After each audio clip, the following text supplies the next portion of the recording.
into the session. So initiative, I'm going to go ahead and try out passive initiative, unless anyone has any qualms with that. I'm good with that. Let's try it. I'm actually not sure we'll need it this session, but if we do run into anything where we need initiative, we're just going to roll with what you guys have. I want to make sure I have them correct. Kurtanis is 13, Dolwar is 12, Ikis is 10, Jmart is 11, and Belcax is 12. Believe so. That's correct for me. Yep. Awesome. So, we start the session. As you come in to the town, you don't know the name of the town. You did meet the head councilman of it, but you didn't get his name. And you have one Ian very badly injured in the back of your cart. But where we start is not with you guys, but in a different scene entirely. Da-da. A loud howl bounces off the cavern walls as a group of 15 soldiers, now cut in numbers by more than half, bring down the huge pale green-skinned dragonkin. Scorch marks besmirch all the stonework, along with large gashes along the ceiling, walls, and ground that bubble with a dark purple ooze. The men hold, and a moment of silence hangs in the air. After the pause, the men cheer and breathe a sigh of relief. But the moment is quickly interrupted by a monstrous bellow from below. Rushes of wind thunder through the mountain hollow and buffet the men, forcing them to brace or buckle. A gargantuan red dragonkin rises from a dark cavern, equipped with an enormous club-like tail and head featuring a maw that spans the entire width. Smoke pours from its mouth that hangs slightly agape for only a few seconds before an explosion rips forward, engulfing the remaining grouped up soldiers. A figure steps out from an obscured nook in the cavern. What a shame! The tall, dark man flits past a now faceless lump of charred armor, featuring an emblazoned pair of wings silhouetted by a sword sheathed in the mountain range. Now burnt and dulled, I was hopeful they would take care of the task, though I guess they did manage half of it. The adult Rathalos turns, taking notice of this charcoal-skinned creature. As it readies itself to let one more scorching orb of thermal destruction rip from its jaw, the pointy-eared fellow lets loose a creeping trail of green smoke, illuminated by visible energy that crackles within and around it. As soon as the smoke finds the dragonkin's skin, a rapid necrosis sets in. Scales and tissue alike melt into a black tar-like substance as it attempts to vocalize its pain with only stifled success. As the last of the onyx molasses falls from the bone or congeals in place, the man, with unexpected grace, dances over to the standing skeleton. His eyes, dark gray in hue, take in the creation in all of its meticulous detail as he whispered softly, "Come, my pet. You and I have much work to do." As he flies away, mounted, his soft humming resonates off the walls with an almost eerie round.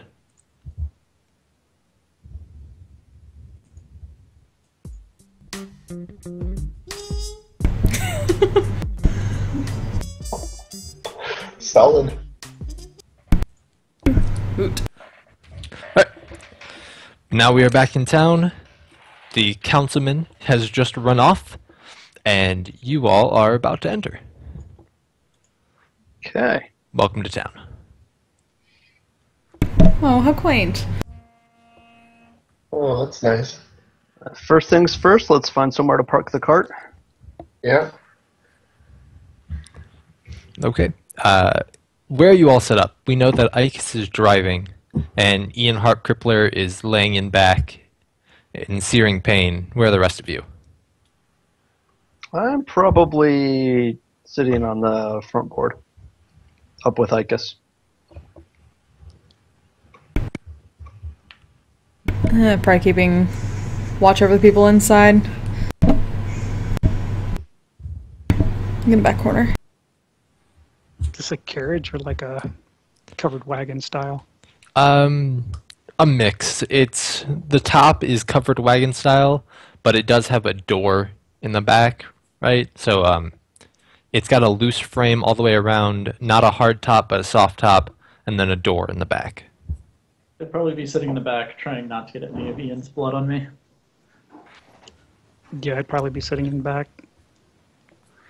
Okay. As you roll through the gates, past the fence, you can see his skin turn from that dark, heated red to a natural skin tone, and it just walks on down as you pass through the gates. I'm pretty sure that's perfectly normal. Yeah, yeah. Nothing that's to not be how. suspicious of at all. What? Normalcy has changed over the many years, has it not?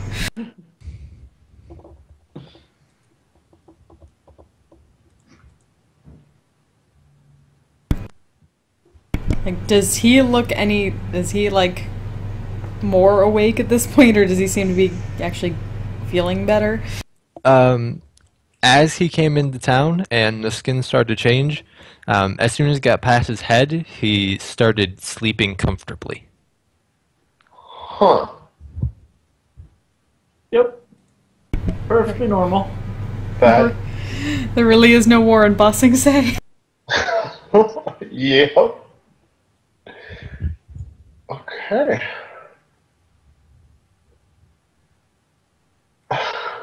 I would be lying if I had said I had not seen stranger things in my day, but Huh. Let's go park the cart and then figure out what's going on. Okay, so you guys are coming in through this gate down here. Okay. And aside from this river in the back that's not supposed to be there, this town is exactly as you see it. Okay. So if you want to park, you can totally do so. Yeah. Stables are here, so somewhere around there. Yes. Looks like it. Not the church. Manor house. It used to be a watchtower, but a wizard ruined it. Of course, there's another wagon here, but that looks like somebody's field. while we were going there, could I sort of gently search Ian's body for like any sort of like curse markings or anything like that? How do you go about searching him? Is it just like rummaging through pockets and stuff? Well, I mean, like searching his actual like body or something like that for like any like markings otherwise as the sort of redness went away. Yeah, sure. Like seals or anything like that. Are you trying to be ginger about it, or are Yeah. you just... Okay, go ahead and make a dexterity check.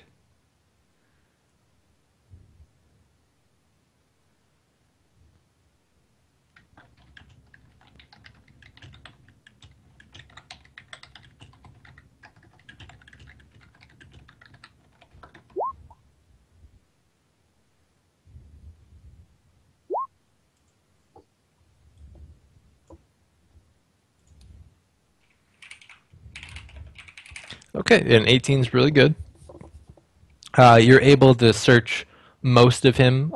There are some parts where it would just be impossible to search there without waking him up, but you don't find any markings or imprints or symbols. Okay. Can I make some variation on an intelligence check to see if I recognize that? Yeah. 'Cause, I mean, I'm the closest person we have to a healer. Yeah. So, Go for it. would it just be straight intelligence or anything in particular? Um, do you want to think about it in a certain way? Like, is Ike thinking like, what kind of medicine is this? What kind of magic is this? He'd probably be thinking either magic or religion. Okay, so pick one and then you can roll that. Though, to be fair, I don't have proficiency in either, so it doesn't really matter. I will be casting Detect Magic, though, so I'll be able to figure out lingering magic going on. As far as the religion check, it's definitely possible that a god would do something like this. It's not likely, especially because who was Ian Harpclippler in the eyes of a god, just on the Right. side of the road. As far as the detect magic check, now that you've come inside the walls, Mhm. imagine it kind of like Daredevil sight, where Mhm. everything is surrounded by flame. Everything is just silhouetted in a magical vibrance, including Okay. all of you. Huh. Okay. It's not bright. It's dull. Ian, in particular, you don't see because he's in the wagon and you're up front. Okay. Can I determine? Well, how much can I determine about what kind of magic? It's not. It's not a bright radiance that you see. It's a maroon / blackish kind of eminence that's coming from everything within 30 feet of you. Okay. I'd like to use my divine sense. So, are there any fiends, undead, celestials, or hallowed or unhallowed ground within 60 feet of me? So the usual of the Fulgrim's belt is weird. Your sword is still glowing, or giving you a sense that it doesn't usually, and you feel that need from it. It's 60 feet, right? Yeah. Okay. So for 60 feet, I think you can get the church, and the church is pretty hallowed. I'm Okay. not sure the mechanical terms of hallowed, unhallowed, but Hallowed as the hallow spell. Although, to be fair, if it's a permanent Right. church, Yeah, then it's probably hallowed. But like, there's a hallow and unhallow spell, and it's any ground that's been cast upon. all right, well, we can go ahead and say that the church is hallowed ground. Okay, sounds good.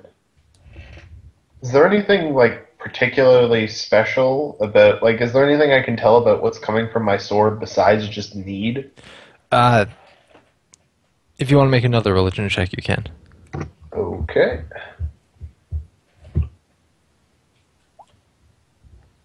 Hey. Okay, with an 18, you get a very clear sense that what you're doing is the right path on whatever guidance you're getting. You're pretty sure that this is divine guidance coming to you. It's not just your sword being weird. But other than that, it's unclear. Oh, good. Thank you, divine guidance, for being so clear. Since Just I, gonna ask, oops, sorry. Go ahead. is there by chance a big bonfire in the middle of town or something? There's not a bonfire in the middle of town. There's a little trading setup where there are stands open where you can go and buy things, but it seems to be mostly a communal sort of meeting spot. Since I don't really see, like, they're up front and they don't, I assume they don't tell us everything is magic around us, but if I and we're didn't telling see each any, other that, you could probably hear it. well, if I didn't see any seals on his skin or anything like that, can I check, like, pouches, pockets, to see if he's holding any sort of artifact that might have, like, cursed artifact that might have touched him? Sleight of hand. Oh boy, that's gonna be fun.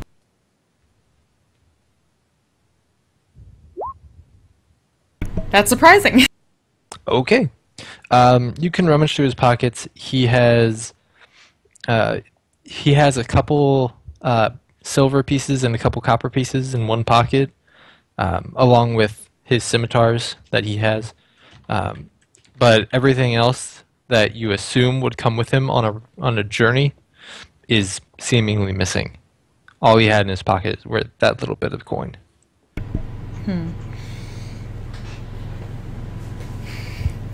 Well, if we overheard them talking about stuff up front, she'd ask if one of them could take a peek back here and see if the magic is still reaching, if there's something different around Ian.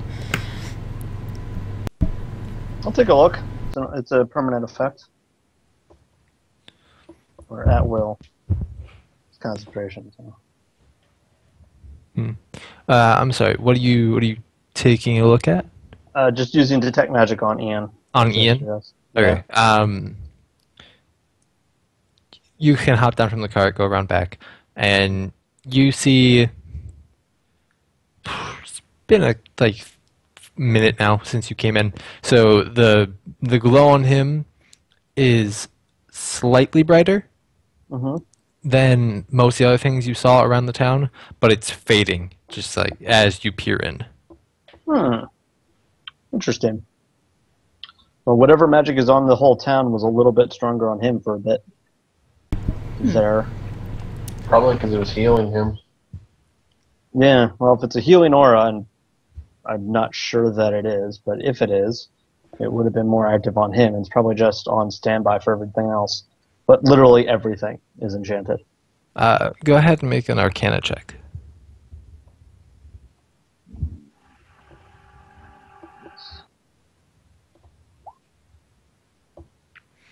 Okay, so you're a little bit new with the whole detect magic thing.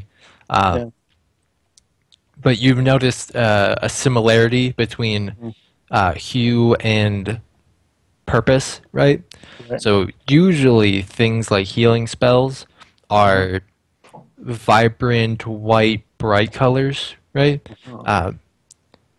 Things that are harmful are usually those darker, sicker colors, and then there's a range all in between where illusions can be blue or green, something like that. So you find it a little bit odd that he's glowing with this dark hue, but he was healed. Yeah, it's definitely not normal healing magic. So I'll report that. Maybe having other effects. Tell you what, can I detect magic or cast detect magic as well to help Falgrim out with this arcane investigation? Sure. Alright, so just roll my own. Bam. Wow, good start. You know everything! Okay, so you get the same vision. Everything within 30 feet of you is glowing with that dark maroon / black radiant coloring. The effect on Ian has now dulled down to the regular glow that everything else has. You find it also strange for the regular reason of you have a little more experience here. It's not so much a correlation, like a coincidence, that magic has a certain hue. If something healed him and it's black, it's probably bad news for somewhere. Like, somewhere else, shit has gone wrong because something went right here.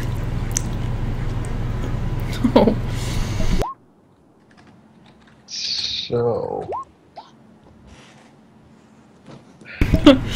But where is the question? I suppose that is why we are here. Yep. Alright. Indeed. So I guess I start to get a little impatient and would like to go finish the rest of my shovel here, if that's possible.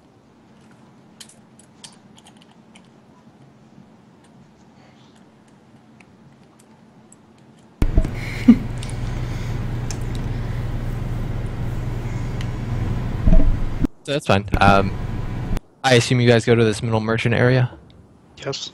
Okay, so when you head there, there is a nearby general goods shop. Like, this middle area is like fresh meats, fresh fish, rugs, pots, that kind of thing, right? Like either unique goods that you probably wouldn't go to a store for, or like fresh stuff, right behind it with the little awning,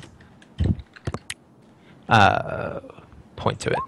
This one is a little sign that's a general goods store that you can go to. And in the general goods store, there's a lot of the common things. So you can find shovels there, and it'd be fairly straightforward to grab a shovel that they have, take your head, and then take it to like a smithy. Maybe even the general goodsman here could do it, or a woodworker. You know, a craftsman, to have them replace the head out with yours.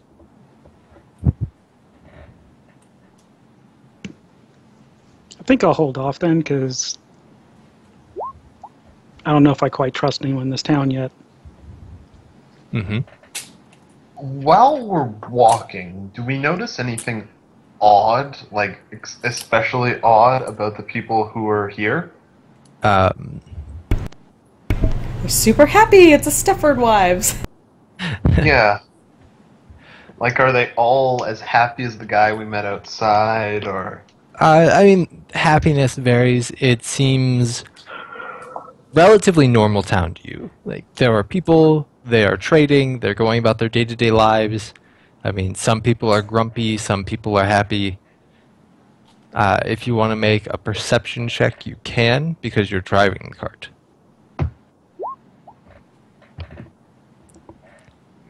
Yep. You know, it looks like a regular town, aside from your sword and what Fulgrim has told you about things being magical. Right. So where's the tavern? You don't see any obvious taverning. You do see an inn. That's right there.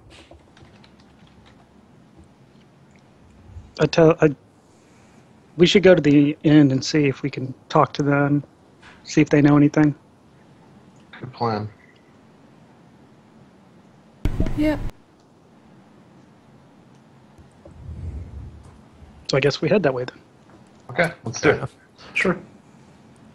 Right, so you head to the inn, and it's this place in itself is like a hovel. It's not designed for tourists, but it has accommodations. When you go in, you meet. What's his name? Right, you meet a younger lady, rather, exceptionally tall, though thin. She looks long and lanky. Who's behind the counter,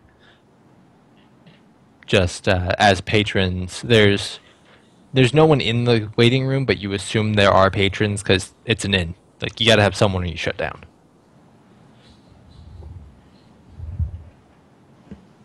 Right.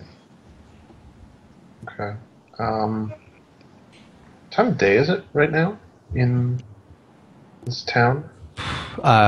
So this day, you started travel, fought the Jaggy, picked up Ian, then came to town. It's right around nightfall.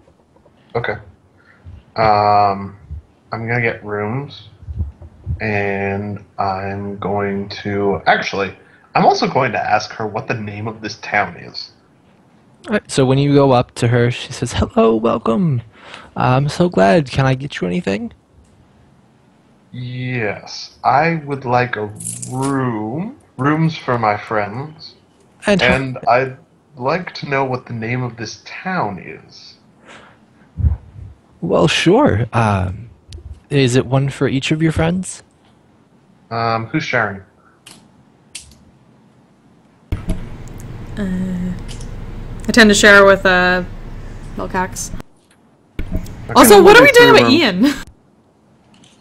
4 I'll rooms. keep Ian in my room. Those two will share, and I'll point at Cortanus and Belcax, and I'll share with the sleepy one. Okay. So it's gonna be 5 silver a piece to stay. Okay. No, I'm sorry, not per person, per room. Of course, that's what I meant. I don't think I introduced myself. I'm Feviera, and you did ask about the town name. Yeah, of course. Yes. That's what I heard. This town is Kemetu. Kemetku. Okay. You seem very nervous. I wouldn't say nervous. I get a little overwhelmed with work sometimes, but I make do. This is my job. I run the inn, and accommodating people is exactly what I do. Kurtanis, are you with him? I thought it was just Isis going up there. I thought we were like staying, like obviously not going I straight up to figured her, it'd but be kind of like being back the and area. watching. I figured Letting we'd him all be there talk. as a group. I mean, I'm rolling my own insight check, whatever happens with her. So While they're doing that, can I roll like history or something to see if I recognize the name or like notice it or have seen it on a map or anything? Yeah, go ahead. Roll history.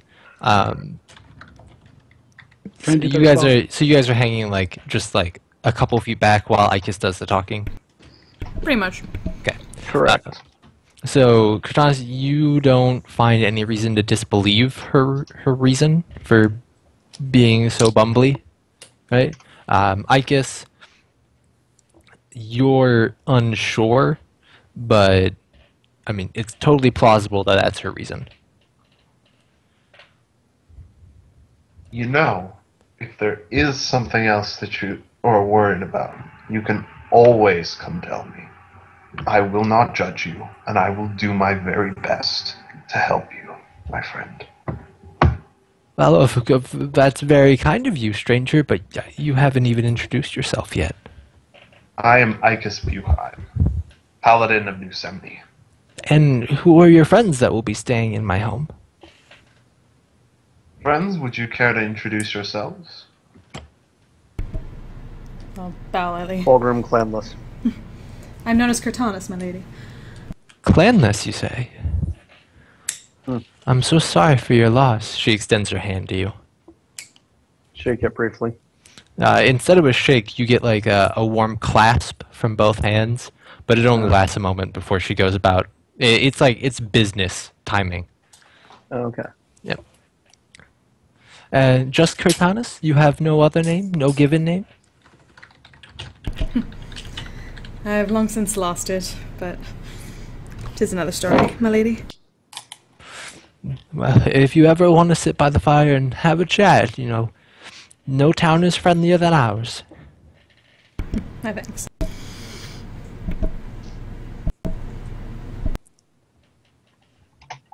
Fenric. Venik, you seem tall. Not often do I have to look so straight on at people. But what is your family name? Where are you from? Fenric de Thorlian. Out of where were we out of home? Chim. From the library at Chim. The library at Chim? Oh, we don't get many people from the capital, but I hear it's lovely. I've never been myself. It's alright. Did you guys leave Ian in the cart, or did you wake him up to come with you? I think we would have probably carried just him in. carried him. Yeah. If he wakes up in the process of being carried, we'll put him down. But So you're not trying to keep him asleep? No. Okay. The rough movements of being carried wake him up. On the way over, on the way to the inn, rather, he doesn't seem out of the ordinary. He seems joyful. I mean, it's natural to be happy after being so badly hurt and now not being hurt. But otherwise, he seems kind of regular. He makes sure to always have his scimitars on him, though.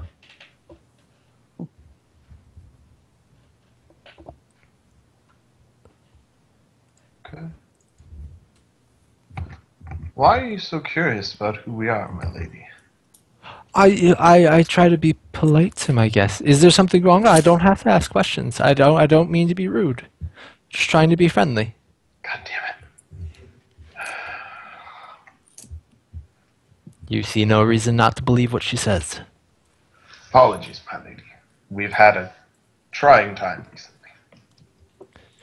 Well, like I said to your friend Katana's here, if you ever want to talk by the fire, there's always an ear. Myself or any of the others, we're really quite friendly. I will keep it in mind.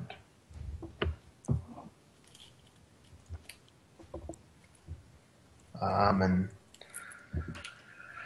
by your leave, I will retire for the evening. If you'll show me my room, that would be much appreciated. Okay, go ahead and mark 2 gold off of your supply if you were paying for everybody. I wasn't planning on it. Come on, layabouts. How much is it? 5 silver each? Yeah, 5 Yeah. silver apiece. 4, 5, done. Done. I have that much this time.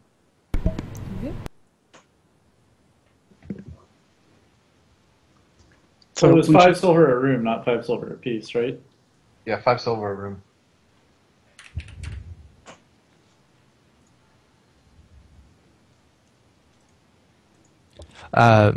Do you guys want to keep track of your gold individually or as like a party? I've been tracking mine individually, so Same. Yeah, same. I'd Okay. prefer Easy enough with the computer right there, so. Yeah. Okay, that's fine. So she gets out from behind the counter, and as she comes out, she's in some plain clothes. She has an apron on, though it comes to just barely her knees, and her pants seem a little bit short. You can tell that they don't often make clothes for people of this size. She's a very tall lady, and custom clothing. More so than just like, I made 90 shirts and now I'm going to sell them. But getting them tailored would probably be expensive, and you need a tailor to do that. So she's wearing clothes that are just like a little bit too small, nothing too crazy. But she shows you to your rooms, and they have a bed. There's no desk or anything like that, but there is a side table and a trunk at the end that's open for you to store your things in. I bow to her and thank her and kind of usher her out the door politely. Well, of course, of course. Well, if you need anything, yeah, I'll be in the front or the door immediately to the right, the first one on the right. If you need anything, and I'm not out front, just please knock, and I will be happy to help. Thank you. Oh crap! I forgot to bring Ian. Crap. I really don't want to sneak downstairs and get Ian. You said he was staying with you. Could point him up that direction to follow you. Yeah. All right. I'm gonna start checking my room for anything weird, because this place is still freaking Icus out. But you guys can do whatever. So I was, Yeah. I want to detect magic the room. Okay. You get that same eminence that you saw outside as well. Nothing sticks out as unique. Everything seems to have the same glow to it. That's what I figured. So what? Did they like conjure the town with magic? Did they rebuild it? so Is when, this like Xanadu, or just going to show up somewhere else later? when she comes back to the front desk, I kind of was waiting down there to talk to her. Mm-hmm. And so when she comes back, walk and go, "Hello, milady," and give her a courteous, shallow but courteous bow for her. Oh, well, I appreciate the courtesy, but you really don't need to call me my lady. I'm not royalty. Though, I do recall you didn't introduce me to your. Well, I'm sorry. What is your name? Yes, I didn't get a chance earlier, but my name is Belcax for Kinkin Brandon the 10th. And I just wanted to know if there were any rumors kind of floating around or anything right now. We're a small town. We don't get many rumors from the big cities, though. I did hear that the farmer's wife got a new toy. But oh my goodness, that's all just hearsay. It's the little gossip we like to spread around.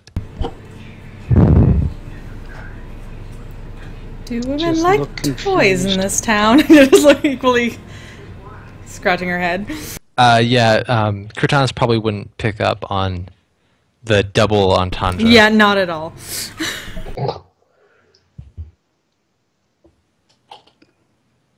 So I guess so. There's nothing else, other kind of fun things floating about town. Anything going on? Any happenings? Well, I'm sorry. What kind of things are you looking for? Oh gosh. Sorry, I'm just not used to guests. Every Sunday we have a community event. After we all gather for prayer, we come together and have a community meal together. You could all come, of course. So what did you mean by you're not used to having guests? We're a small town, you know. We get the occasional traveler here and there, of course, and every now and then, one of the people who stay here, who live in the town, you know, will stay here just as a little getaway. But we're a small town. We don't get many travelers. So then, if I might ask, how do you keep yourself afloat as an inn if you don't get many people passing through? Well, along with being an inn, I'm one of the few places that acts as an eatery around town. That's my main way of staying profitable here, is actually as a provider of food and drink. And a lot of the town likes to come in before they go back to their homes after their daily duties. Speaking of which, wouldst thou care for a drink, my lord? Just kind of gives him a knowing look, saying we should probably, get something to drink and talk to her this way, make it a little bit easier. Well, that's a great idea, Cortanus. See if they have any Kool-Aid. Jello shot, right? Bring out the absinthe. Yeah, give us 2 of your, I guess, wine if you have any.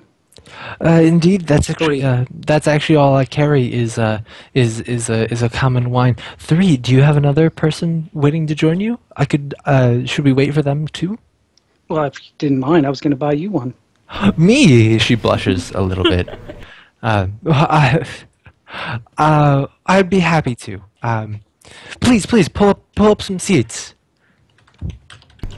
She'll go She goes- pull out a chair for Belcax She first. brings out 3 cups and starts pouring wine from underneath the bar. So if I might inquire, what is the background of this town? How long has it been around? Well, as long as I've been alive, my family was one of the first settlers here. I don't actually know why they settled this town here, but I do know that it's been around for at least 100 years. Like I said, my family was one of the first to settle here, and that's how I came to run this establishment. It's just been passed down.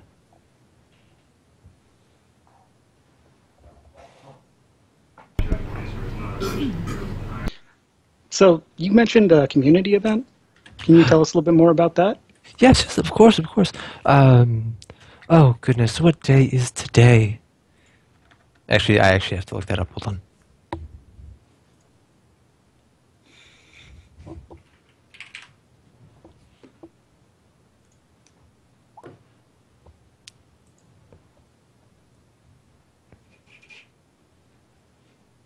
Okay, so, yeah, of course. Once every 10 days. sorry. Once every 10 days, we get together and we get together for a community event. We share a meal together. It's a nice way to catch up with one another and really become closer, you know, a little bit bonded. And of course, guests are welcome. You don't have to sit out. You'd be more than welcome to come share in the stories and food with us. I'm sure there'd be so many people who could use a great story of travel. That sounds wonderful. Can I look to Cortanis and say, we should probably think about attending that? As you wish, my lord. Taking notes in the back of her mind.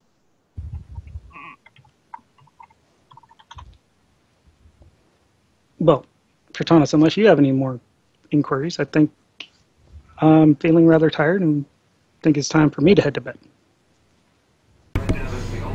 You're bowing. As you wish, my lord. And she finished her drink really quick. She sees you two rushing to finish drinks and gets a little flustered. Oh, of course. Let me show you to your room. She shows you the general direction of where Ike's room was, though, across the hall. This is for you, and if you need anything at all, I'll be either downstairs where you came in originally, or the first one on the right is me. Just go ahead and knock if you need anything. I'd be happy to oblige, and I hope you have a wonderful evening. You too. She questions the two with a little bit of, I'm not sure what to call you two.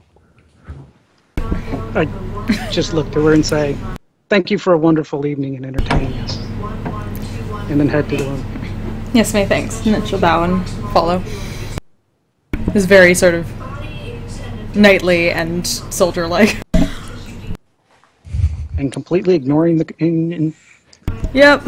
the implication. Yes. Okay, so she'll head back.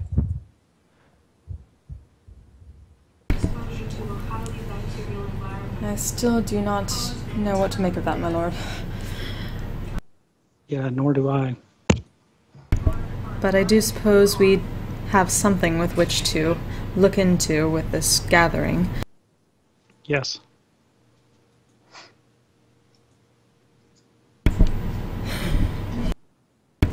And she go set up her spot on the ground in front her bedroll.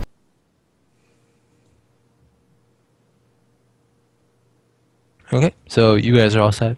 In Ika's room, you see Ian stretching out and just like generally taking an inventory of himself. Like you see a little bit of disbelief on his face, but actual excitement at the fact that he's not in such pain. What happened to you, Ian?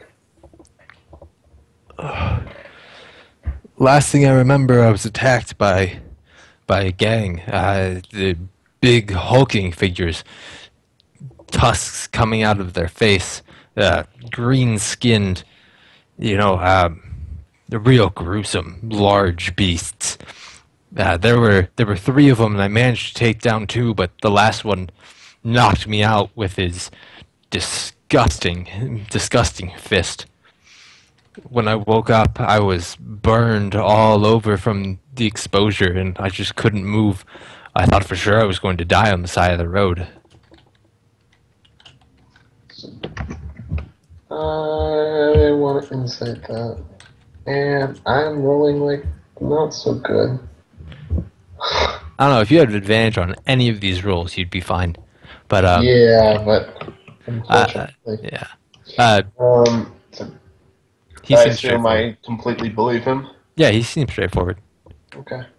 It's a good thing we found you then, before you died on the side of the road. And, I can't believe it's you. I was actually mad with you for a really long time. I was blaming you instead of myself for losing in that tournament there. Congratulations on the win again. You fought valiantly until you lost to that Roby fellow. Didn't he agree to forfeit in exchange for half? I thought it was the other way around. No, I forfeited. Oh, okay. Yeah. But I was totally gonna win. I just didn't want the publicity. No, you were out of spells. Yeah, but Ikus doesn't know that. Yeah, I know. Alright, sorry. Yeah, you were really great, especially in the grand finals. I can't believe the Roby fellow made it so far. I know, I couldn't believe it either. Couldn't believe it even more when I found myself traveling with the bugger. You know, I thought that was him. What brought you guys together?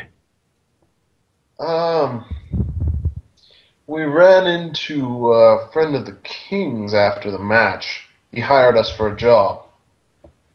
Job? And, Friend of the king? yeah, All from winning the tournament? apparently. Whoa. Surprising, I know. I didn't expect it either. You see a little bit of scorn on his face, followed by just like a little bit of shame. But then he goes back to his normal disposition. Aw. My friend, don't beat yourself or anybody up over this. It was anybody's match to grab in the arena. You know, The ill fortune that fell upon you. he nudges you with his elbow. Ill fortune or the side of your blade, huh? Ill fortune for you. Either way, Would have been bad luck for me to meet the side of one of these other fellows' blades. indeed. Well, either way, it was a great fight. I thank you again for picking me up on the side of the road. I'm not sure how many people pass me without doing so. But I'm in your debt. No, you're not. I couldn't have left you there. You're a good man. Good man. I just kind of shrug and say, Paladin. Well, if you want to be official with your titles, that's fine. I'm just commenting on your character. And I thank you for it. So not to be, oh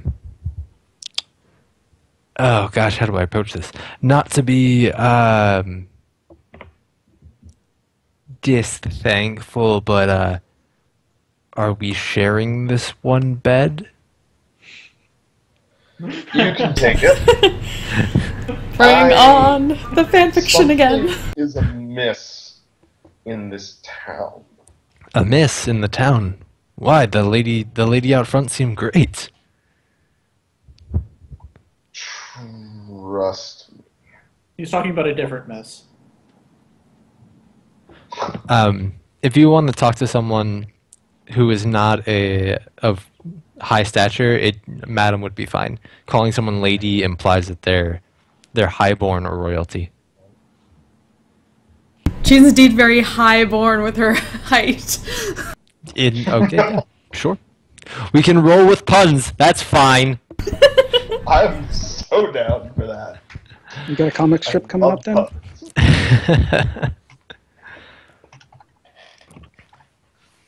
Just trust me, Ian. Take the bed. I was actually going to offer to grab myself a separate room, but sure, I'll take the bed. Take it. Sleep well. What are you going to be Use your sleeping on? strength. Where are you going to be sleeping? Floor. Oh, I can't have that. Not for the man who saved me. Not for the man who I literally owe my life to right now. You know what? I'll go take care of this. You take your bed. He sticks out his hand. No. You sleep on that damn bed and you'll like it. He withdraws his hand just a little bit from its outstretched position and goes, okay. Yeah, I think I'm actually gonna turn in for the night. He takes his scimitars out, puts them together, and lays them next to him on the bed, and then curls up around them. Oh, that's so cute. He has teddy swords. It's gotta hurt if you roll wrong in bed, though. Don't worry, that's exactly what Krutanis does with her blades. Nah. I'm gonna... Just watch him sleep. No, I'm not watching him sleep. That's really creepy. I'm just gonna pop a squat then and sleep on the floor. Set up my bedroll. Stay awake as long as I can and just watching. And then sleep. Okay, so it's been a long day. You're all really tired. You can watch him sleep for like 2 hours, No, maybe. I don't want to watch him sleep. I want to watch like, stuff. Well, speaking of watching the rooms, before I turn in, I want to alarm everybody's door to notify if anybody outside of the party goes through the door, including Ian. Okay, is that going to be audible or mental? Mental.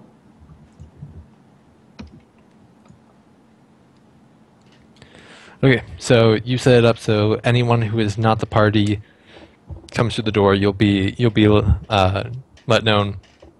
On the other hand, you guys can go in and out of the rooms without setting it off. Yep.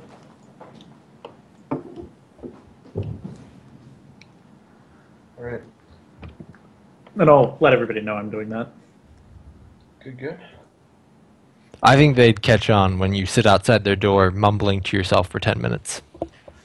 You would think so, but I don't What the hell is know. that guy up to now? I Here mean, the goes way again. Ikus has been rolling, he might fail that check. I haven't been rolling that bad. I assume we've seen him do it at the campsite to know what the same words are.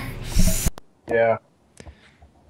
This could just be me, but I always feel like Fenric throws in some gibberish just to keep you guys on your toes. Well, of course, if you make it look easy, they won't be impressed when you do it. Kids today with their slang. Alarms on fleek. Alright, hold on one moment.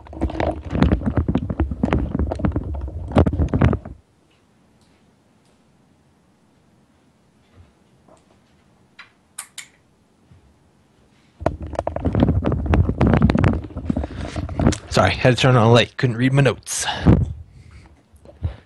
But we're good. You all bed down after the alarm is going, or Fulgrim? We haven't discussed what you'd like to do. I think Fulgrim's just going to be a little bit too paranoid to do much. I'll tone it down to just a battle axe for the packed weapon, but other than that, he's just going to be twitchy and trying to figure out what's coming after him. Right. So you did mention He's that gonna- mention that you inspected your belt on the ride here, correct? Yes. Yes.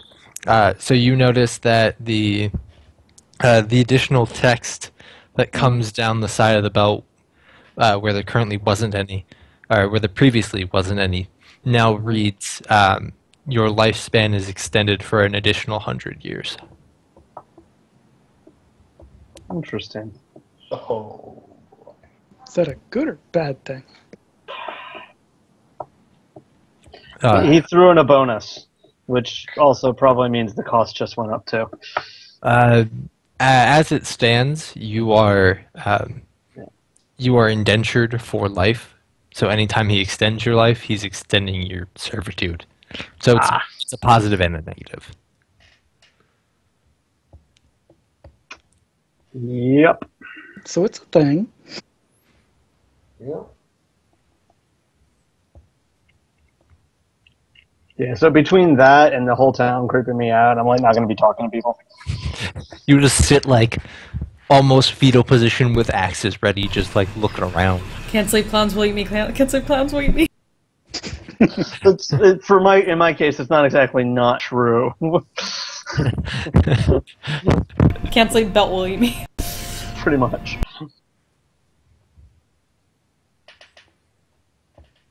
Yep. So everyone beds down. There's nothing else you guys want to do before the night. I'm good. Unless I can work on my shovel. Is that code?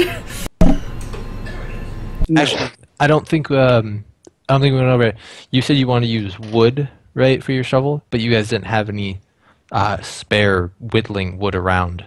Were you just gonna wait until you came to a town and then buy something, or? Oh, I didn't realize that's okay. I'll next time we leave town, I'll worry about it. Okay. You hear some movement, some like wood on wood scorching going on from Benrick's room, but otherwise you guys are able to get to sleep pretty easily. While you sleep, everyone but Icus and Fulgrim, so I mean, you three, have a twisted kind of nightmare where you can't wake up. You all are in the same dream as well. You are imprisoned next to one another in bone cages. From the back, and then front, and then top, and then bottom, in seemingly all directions, this one image is randomly appearing, disappearing, and then reappearing again, until face to face with all of you at once is two bright eyes and dark black skin, who everyone... Kurtanis, were you down during the Jagai fight? No, you rolled 20. You got up. So, that all of you recognize as the peculiar person that did away with the Jagai that weird things happened with. For us, it's Calfei that's in front of you. Oh, shit. And he's just twiddling his fingers, they're all gross and ichor and dripping and skin falling off. You do attempt to say, "Hi there, buddy," but as you go to speak, just black ooze falls out of your mouth, and you start to feel a choking sensation, like you can't breathe until you close your mouth again, and then all of a sudden, you can breathe.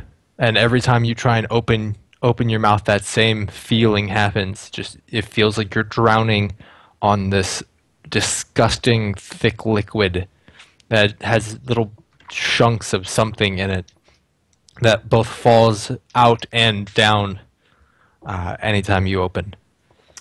Well, that's lovely. What about trying to get the heck out of the cage, hopefully with weapons, if weapons are around, or no weapons? Unfortunately, you're all there and unadorned completely.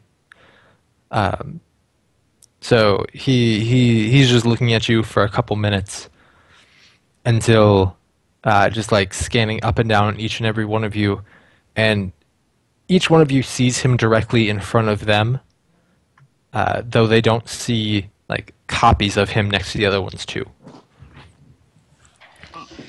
So you feel just in the back of your mind, and then spread down your neck, and then down your spine, and then all across your limbs, just that creeping feeling, like that makes your skin crawl. And then his skin kind of tears open where the mouth would be, and it's just inside is just blackness, just an utter pit. And then you hear an echo come out of it that doesn't resemble any words that you know, but it seems to be speaking. As the words come in, you don't recognize the sounds they make, but you hear, you feel like you understand the message. And it's, "You have seen the power that I both possess and can grant.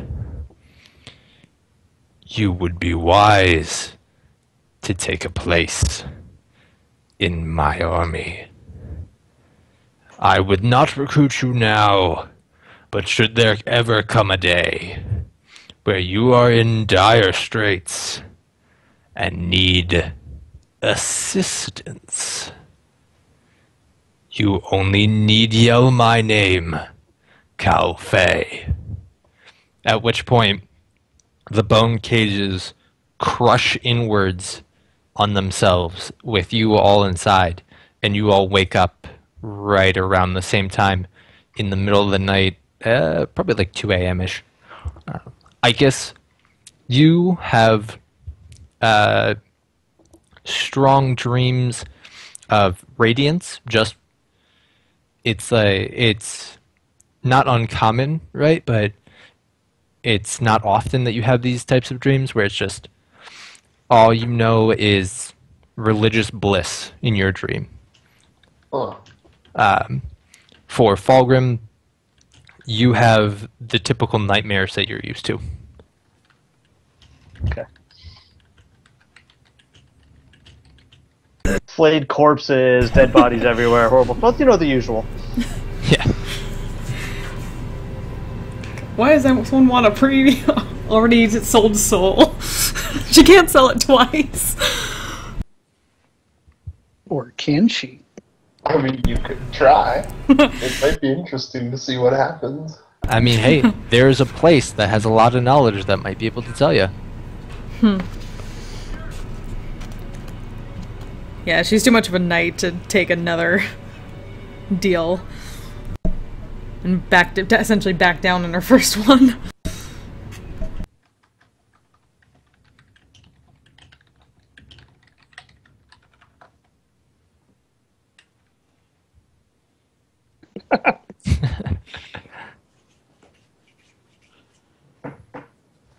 But you can make it back to sleep eventually. It's a really hard thing to get back to sleep after, but once you finally make it there, you wake up in the morning and no physical harm has come to you, and the alarms didn't go off during the night, Fenric. Alright.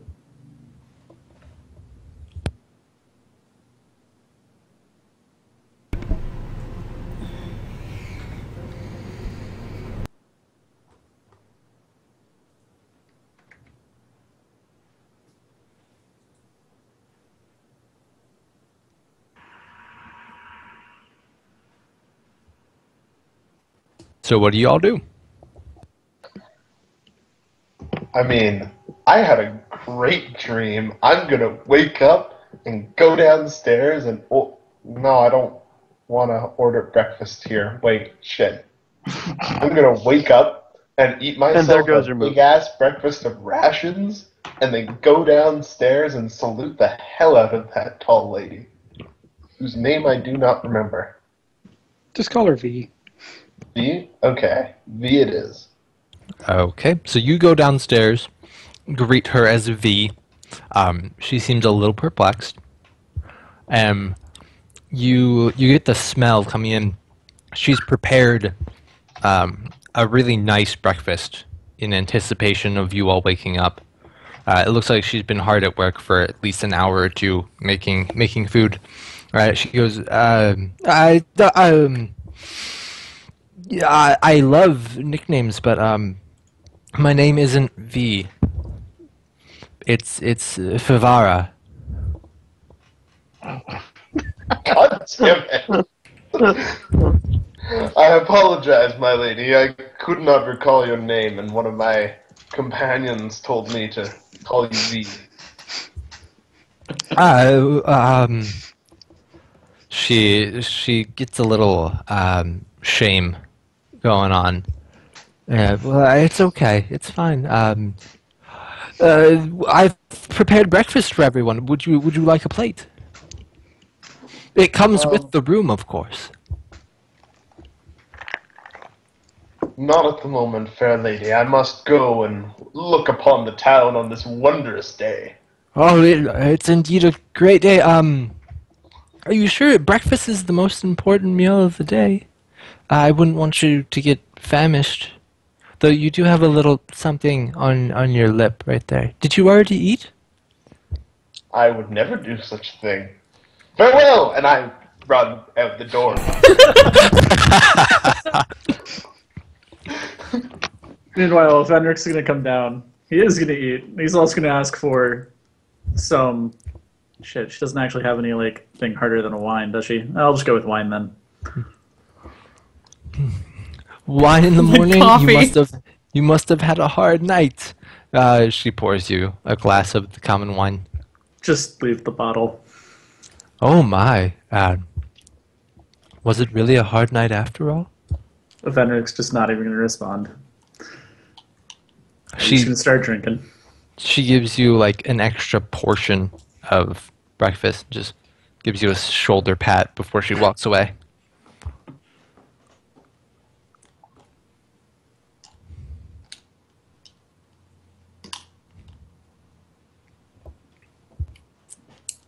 Belcax is going to head downstairs for breakfast. Likewise, and just kind of shake her head going down like, like I'm why in the totally world is all these people enchanted trying to with get me to whatever sell my soul more than once? She greets you both as well. Belcax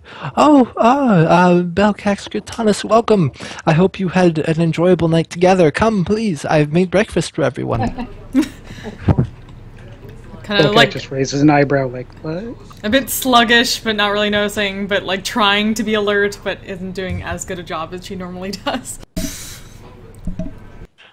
She slides you both portions. And, she whispers, you may want to be a little bit kind to your scholarly friend over there. He seems to have had a hard night. As have we, unfortunately. You as well. Oh no, was it the beds? Was it something I could have done? 'Tis no fault of yours, madam.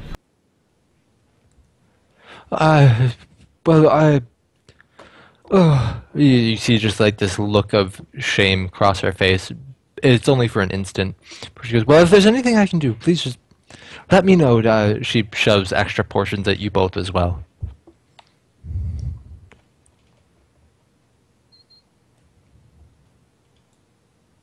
Like, what would be the equivalent of like Cuban coffee in this situation?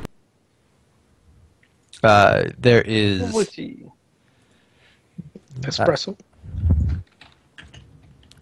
You know there not to be such a thing. They have wine, or they have wine. Also, well water. Like I said, they have wine, Wine. or they have wine. She pours you both a small glass.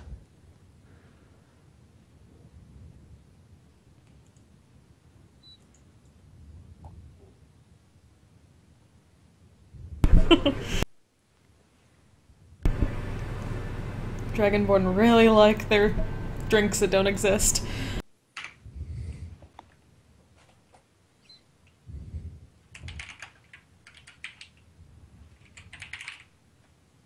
She kind of mutters under her breath, perhaps we shall need to have a word with our friend. Pointing out towards what would have been Falgrim's room. Fulgrim probably comes downstairs at this point, looks around. Has anyone seen Ikas? Why, yes, I did see your rather exuberant friend a little bit earlier. He ran out the door as soon as he came down. Didn't stop for food at all. Though speaking of food, I've made breakfast for you. Please sit down. It's included with the room. I'll like grab a roll or something and then go, sorry, hold on. I need to find Ikas. And then leave. Of course. I'm going to be standing like outside the door listening to this, by the way. Step outside, close We need the to door. speak when you return! Like calling out the door as he closes it. Do the whole, kind of silently, like, what's going on? Shrug my shoulders at him, basically.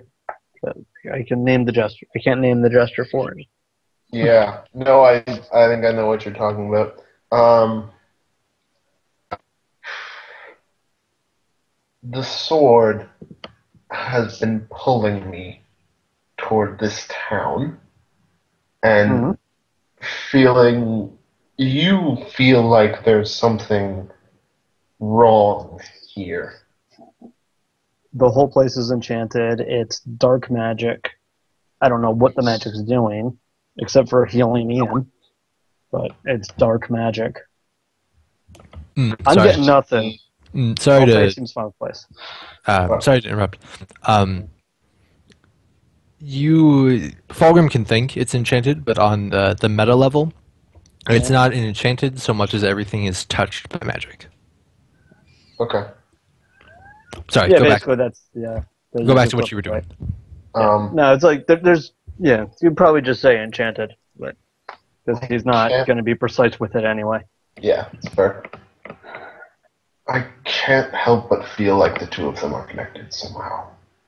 And something just isn't right here.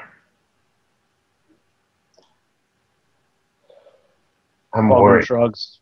I don't disbelieve you, but I can't tell you any more than probably. I Yeah. cannot give you any more information. I'm worried. You find it, I I'll help you want to kill it. leave, but I can't. Let's go talk to everybody else and Yeah. think of something. We'll head back in. Okay. Oh, you're back. My goodness, how was your time outside? Is it such a splendid day as you thought? It is indeed splendid, my lady. Oh, is it a shorts kind of day? Shorts would be wonderful. They are comfortable and easy to wear.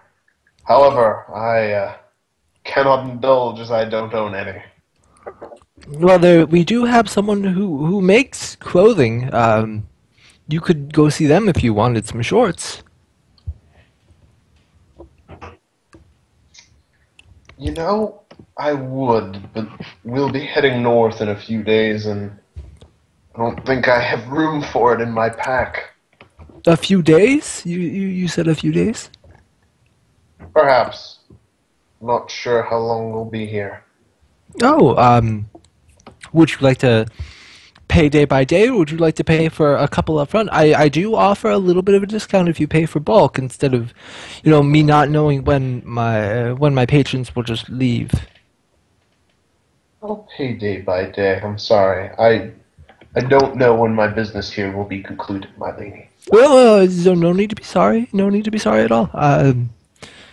Pay as you wish. That's why I have options so that you can take them. Do you need breakfast now? You were in such a rush before. You didn't get any. The sweet exertion of my morning walk is all I need for now, my lady. Thank you. Whatever you'd like. If there's anything you need, just of course let me know. Of course. She'll go back to doing regular duties of upkeep.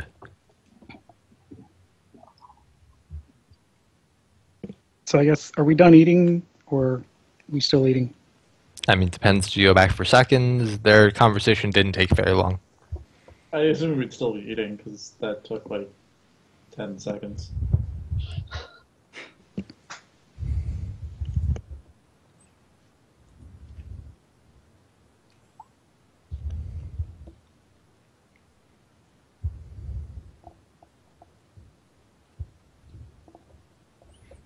Yeah, I guess as a quick question, do we know anything about like what the deal with that dream was last night?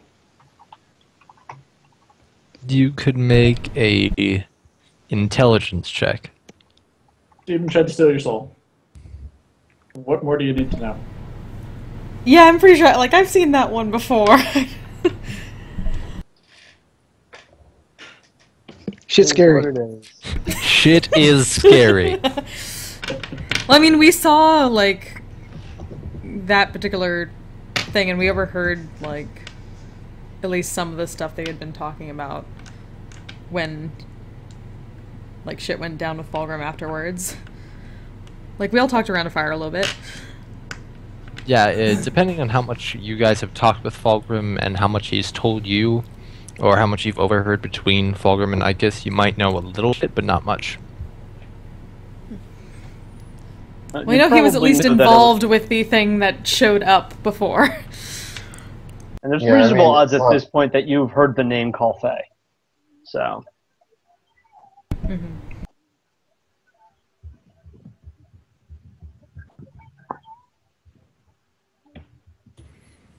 So you know shit's real, and it's an actual option. It's not just a nightmare. Yep.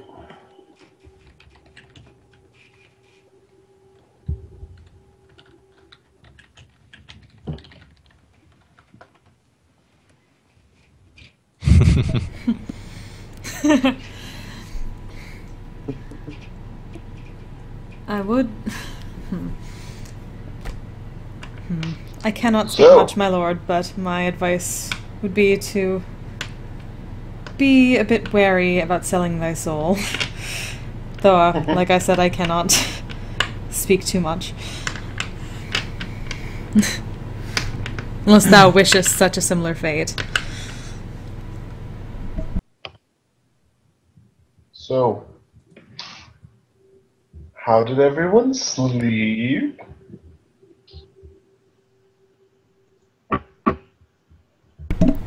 She's just kind of eyeing Fulgrim, just kind of with a He looks frown.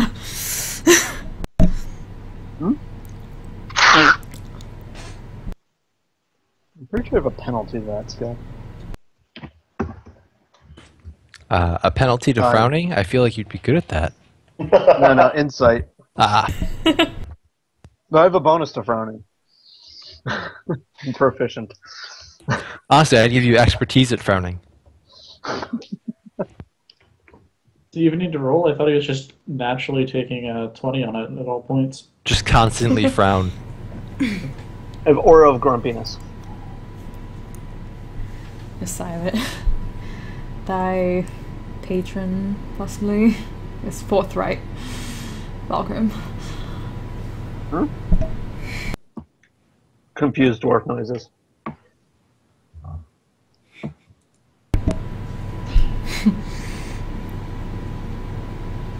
Were my soul already not already sold? I might be amused.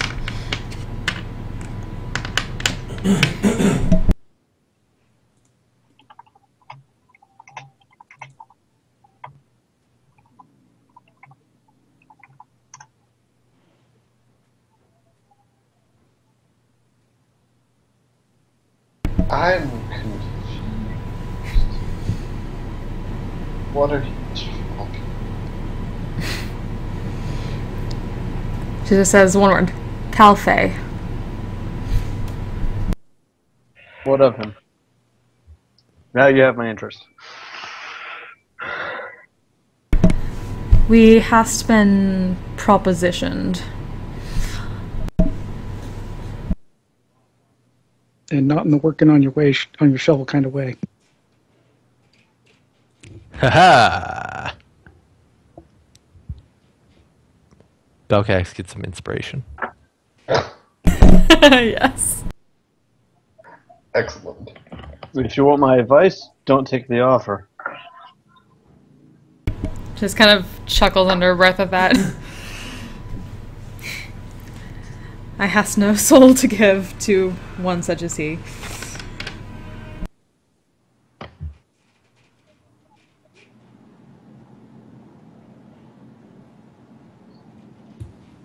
During your conversation, the door to the establishment opens.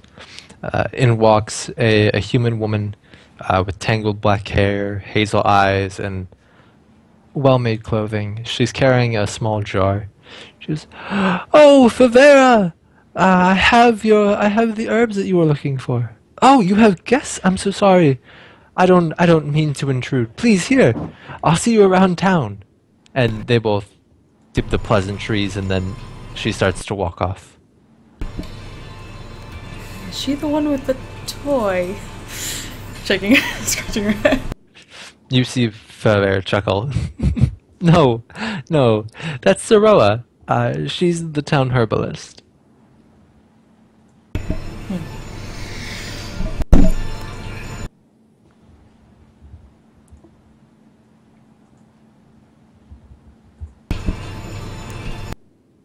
What kind of herbs are you getting there, my lady?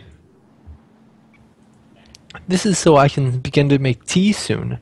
I'm putting together a collection, so I have a variety to offer to my patrons. I see. It's not often that we get new varieties. She goes out to the woods every now and then to collect herbs, but I have to stay afloat as well, you know. But those are my problems. Please go. Don't let me weigh you down.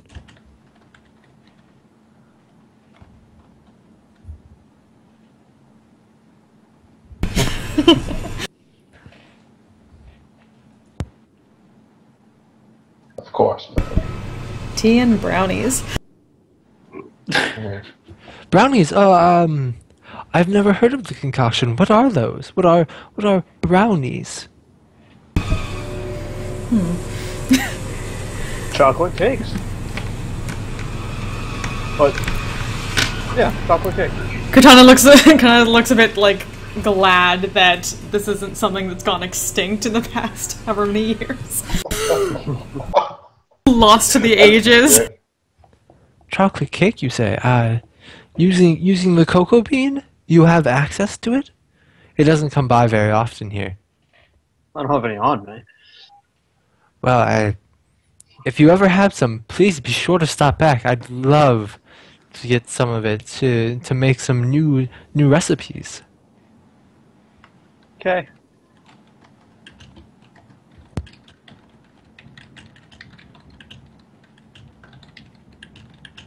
Alright. Shall we go, my friends? Yes.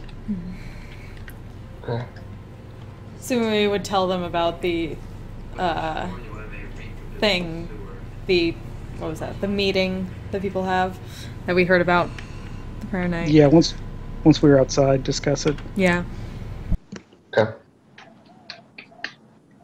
When is it relative to now? The town gets together. Yeah. She said 3 days is the time they worship. Okay. I want to check out the church in the meantime Indeed. and see, like, who do they worship there? Unless, like, does anybody have any other ideas for what we want to do? Cortanis might suggest that if they have enough time, might want to go towards the outskirts of the city and see when exactly the magic starts and when it ends. Like, find, like, the perimeter. Like, we went through it, but it's not really... We should also probably grab Ian and see if taking him outside the magic causes him to, like, get hurt again. Ooh, good idea. I mean, like, Bye, not, Ian! like, just toss him out and, like, wait for him to die. Which, like, you know, stick a hand outside the magic, see if it starts to burn up again. I mean, I'm on hand for whatever. Then maybe he might be a little bit more understanding of his situation in this. Yeah. Right. I mean, like, if he's trapped in this town, that's one thing. But if we can just, like, leave and escape this creepy fucking place, that's another.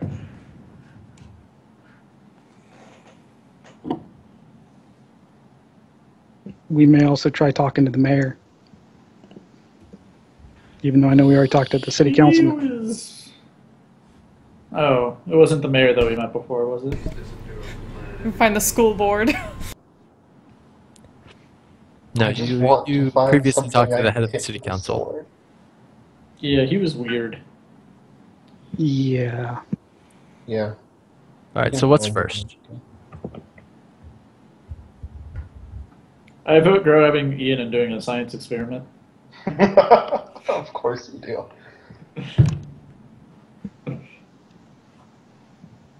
We should probably tell him about it and then let him decide if he wants to. No. We should just do it. Somebody else should probably do it besides me. I think I creeped him out a little bit last night. I mean, if we tell him about it, it might introduce a placebo effect. I don't think that's really in play here. Yeah, because we're just looking to see if the magic happens or not. Not to mention, Ikus doesn't know what the placebo effect is. What is a placebo? I Excellent. do not know this spell. I think it is a germ of some sort. No. No germs.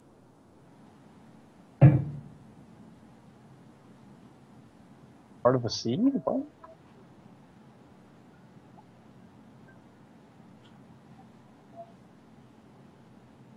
All right. Well, I mean, I'm fine with the science experiment first if everybody else is. I mean, really, we should be doing a double-blind study, but I'm not sure we have enough test subjects for that. Find some villager, drag them outside the village, beat the crap out of them. Bring them back in, see if they still have the crap beat out of them. Bring them I back out don't a couple times. think I can support that. Yeah, the ethics board might have a problem with that. Yeah. If anything, Cortanis so? would be willing to like cut her arm or something like that outside and then check it. Okay. I mean, if we want one more test subject, we can do that too. I'd figure we'd probably want to wait until we know more about the magic. Like if it's infective, maybe. Hey man, don't go with caution, okay? Just like feel free, cut yourselves, and then go about your merry way. Chop your arm off, walk back No, in. cut yourselves, pray to Calfei, it's He all wants good. us to do Yeah. it. It must be the wrong thing to do. I mean, if you want to pray to gods of death and then start beating people up in the town, you do your thing. You do you. Wait, when did we start praying to gods of death? Seriously.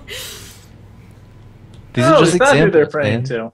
These are just examples of things that could happen. All right, I'm just saying, like it's free. You guys can make decisions. Things that could happen, I say in the we all next just get our 3 days when we have the town meetup. We all get our patrons and our gods in and just have like one big brawl and have like pay-per-view event. For all of That our wouldn't souls. work. My god is dead, so that wouldn't work. Well, yeah, No, your I think choice. it would work. I think it just means you lose.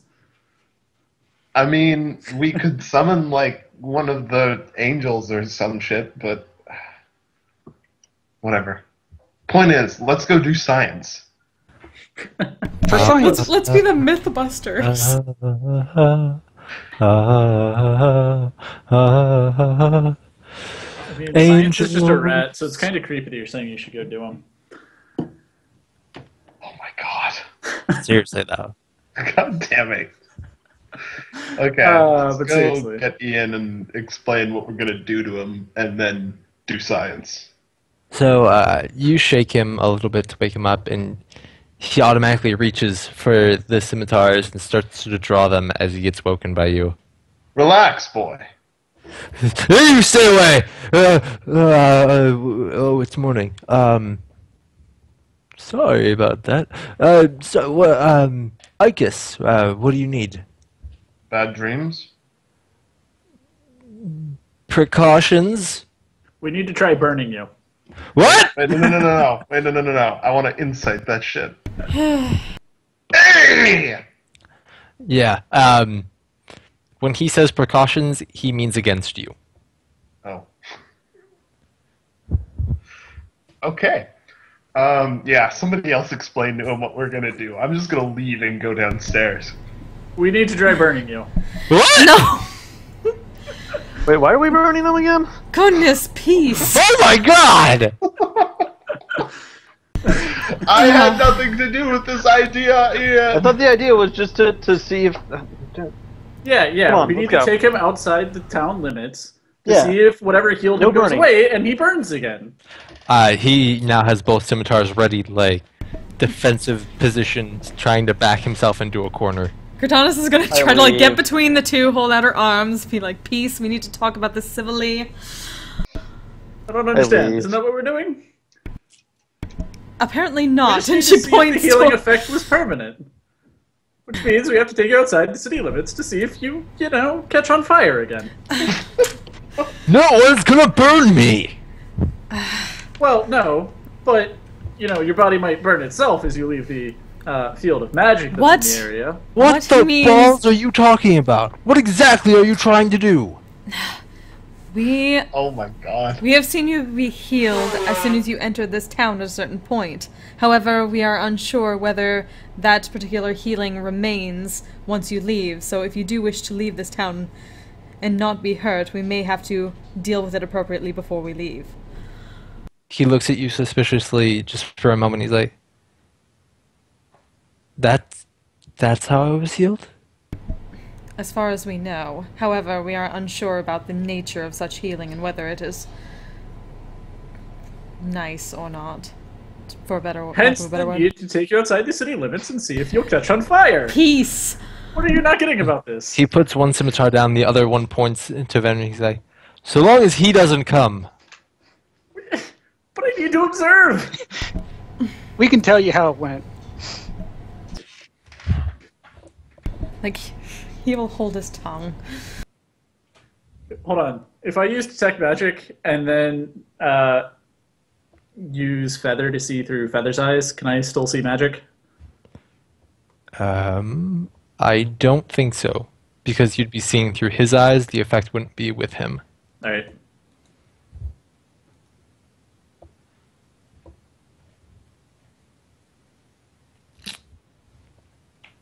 Yeah, I'm going to say I still need to be there then. I'll not go if that Satanist comes as well. I don't know what the termage would be for D&D. Infernalist? Yeah, sure. Infernalist comes, I shan't go. Hey, hey. He is simply Unlike others in this socially room, I awkward. have not sold my soul to any demons. You people have sold your Oh, souls? I would say. All right, Benric. Why don't you and I step outside for a moment? Let's talk. Could you try to persuade him to calm down as they're, like, ushering Venric out? You can try and persuade him to calm down. Yes, Benric. You don't know how much. In fact, like, you make it a little bit worse. He now thinks he's, like, being lulled into something awful. Like, defense up, he's just, leave the room! Just, out! All of you, out! Think I was gonna join you guys. Alright, well, we can just leave him here. That's fine. We simply do I'd not wish thee getting hurt once we leave the city. If I ever leave, it won't be with you all.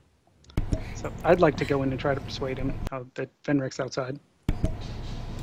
Yep, Cardonis will stay out, knowing at this point. Okay, so it's just Belcax in there? Yeah, I guess. Exact other side of the door, just in case anything goes wrong with Belcax. Okay. Go ahead and make your persuasion check. Hell yes. Nice. Nice. It takes you a little bit of time, but you convey to him the merits of the experiment and give him a little reassurance that, like, hey, it healed you once. We just need to know what's going on. Like, you can always come back in and be healed again. And we do have a paladin buddy here that can help you if something else were to happen. Icus? Yeah, I'm getting my own room next time.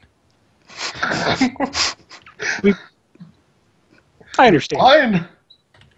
He can pay for his own damn room.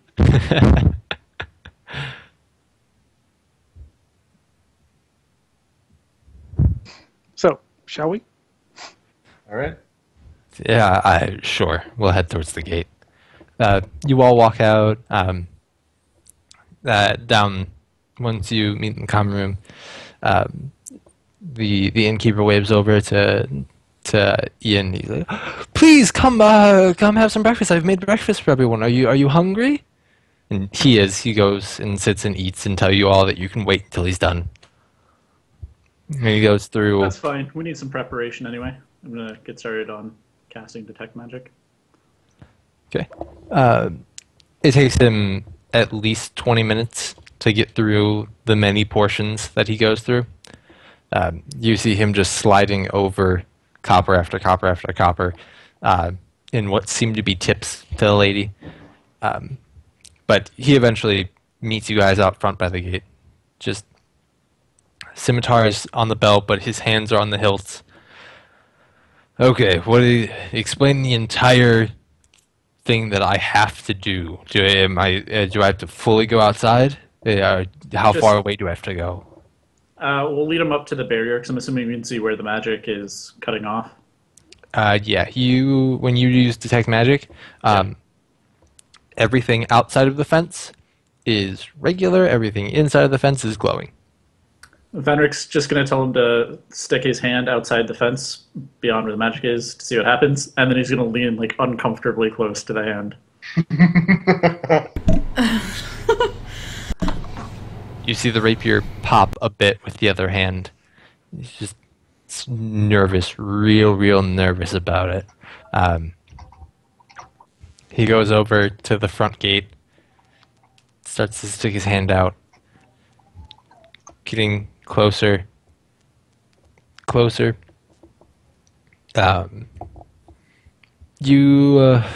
time is it? It's probably like noon at this point. So there are people, they're walking by, they'll look over and be like, huh, 6 people standing around the town entrance, that's kind of weird, but they don't like stop and just watch. They like watch as they continue walking. Right. So he sticks out his hand and it's getting closer and closer to the town fence. He's hesitating and shaking a lot, and finally he takes a quick step forward until his hand's all the way out. Oh. And his hand is absolutely fine. It's completely normal. Pulls it back in. No sort of magical reaction at all or anything? Using detect magic, as soon as his hand went outside the town borders, the aura receded back to the part of him that was still inside the town. It wasn't an immediate effect. It quickly dulled from his hand up his arm until the point that was still technically inside the town. And he just starts jumping back and forth between the fence and inside out. I'm on the east side, I'm on the west side.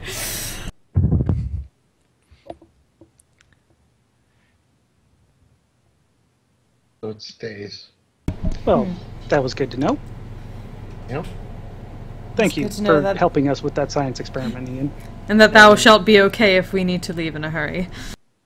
Yeah, I still don't think I'm joining y'all. All that, Totally up to you. all that negativity and pain and burning, it didn't just disappear. I mean, this isn't really healing magic. It had to go somewhere. We might have to do more experiments.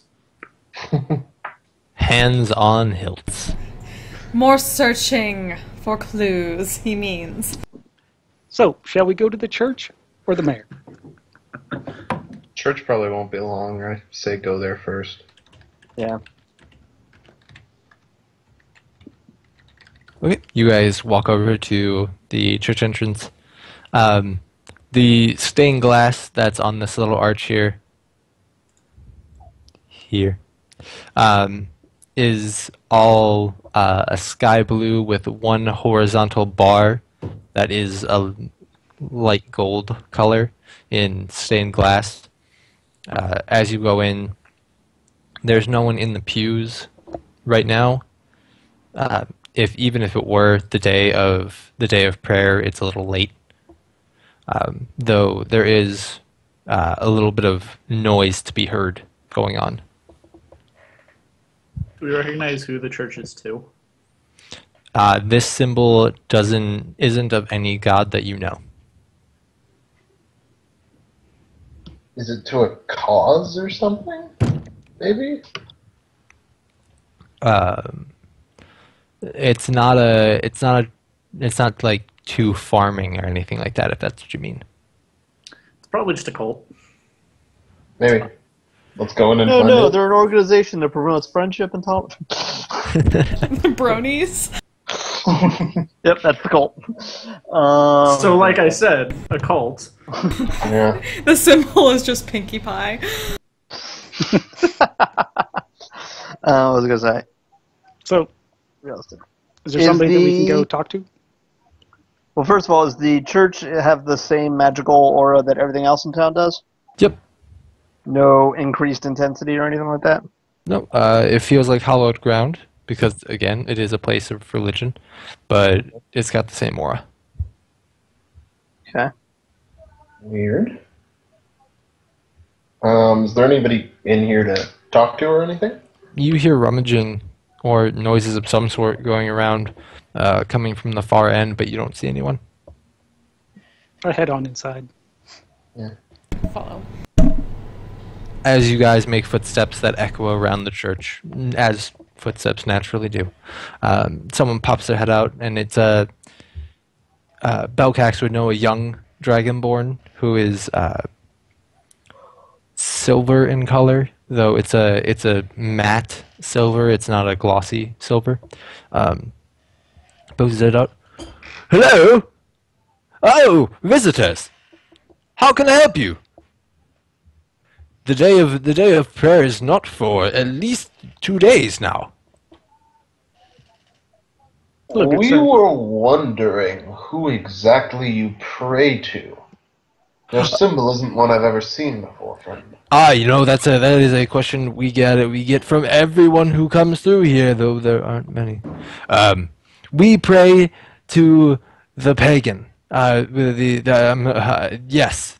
We pray to all gods equally, those who are good and those who are bad. We believe in the balance. That is why the bar is horizontal and not tilted. Huh.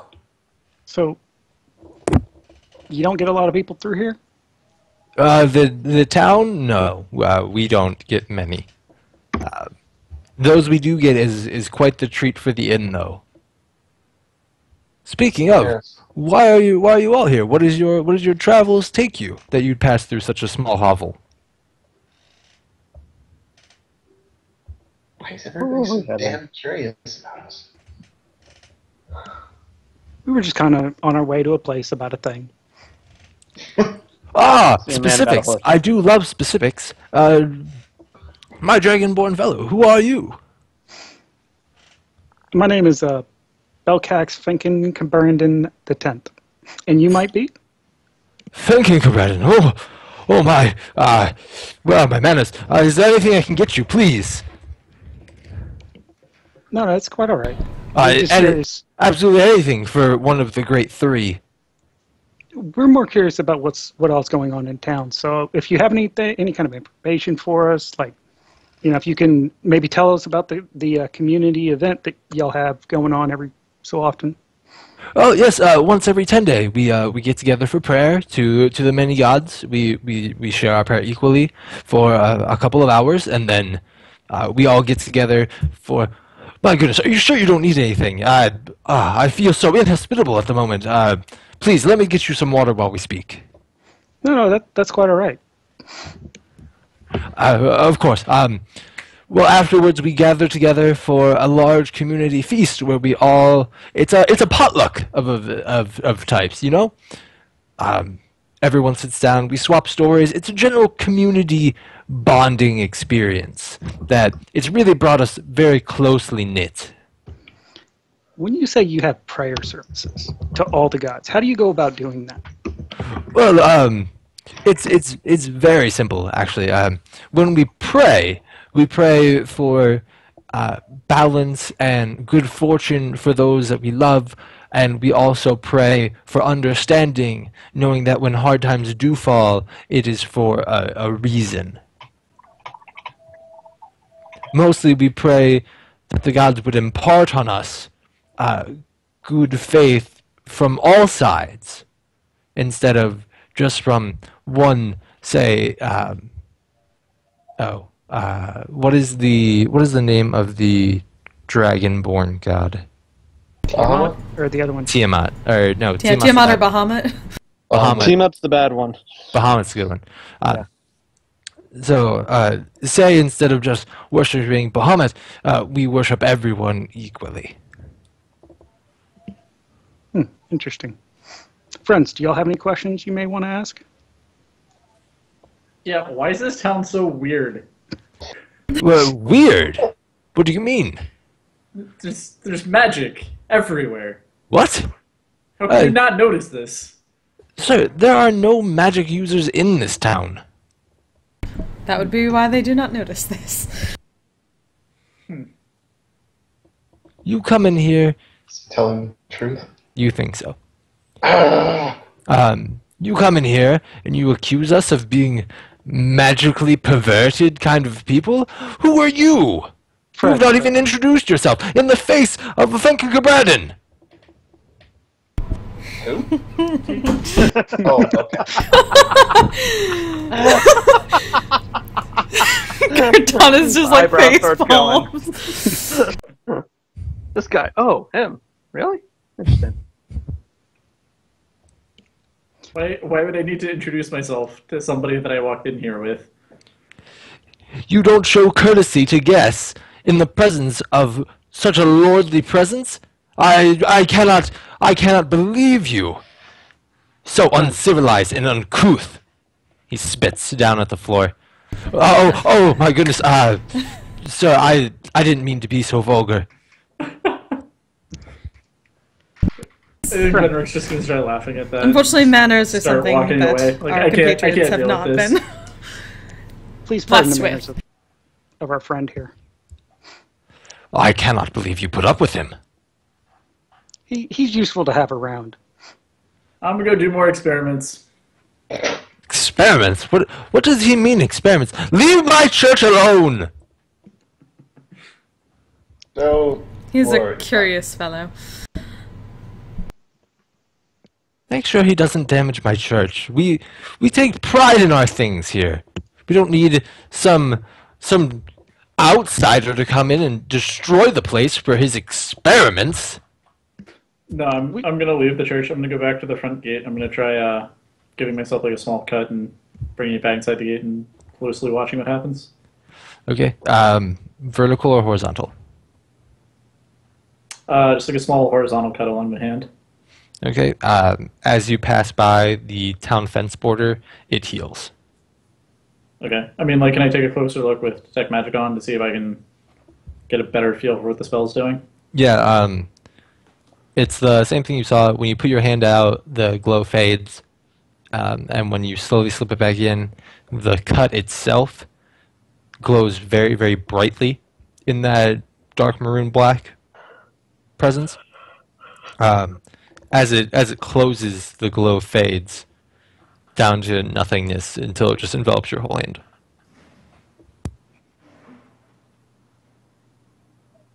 Alright. And I can't determine anything about, like, the source of the magic or anything? You know only that this town, the town line, is the ending and starting point, and coming in for some reason heals this wound that you have. Alright. I'm gonna think of more experiments to do. I'll come back to this. Mm-hmm. So, Mr. Belcax, can I call you Mr. Belcax? Sure. Lord Belcax. Lord Belcax, of course. I assume this is your concubine, my lord. She knows that word. Knight. Does she look like a concubine No, Isn't she like wearing like heavy armor?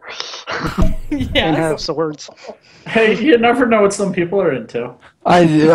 Truly, I do not mean to offend. I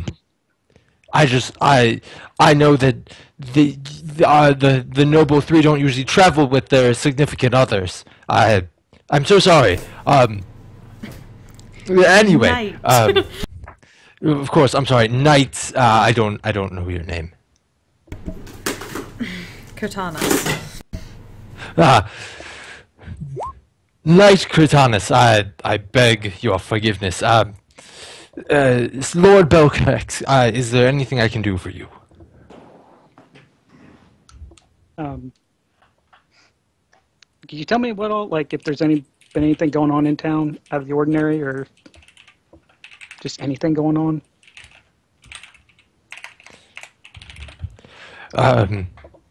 Aside from the regular dayabouts, no, we don't have anything extraordinary planned. I'm sorry.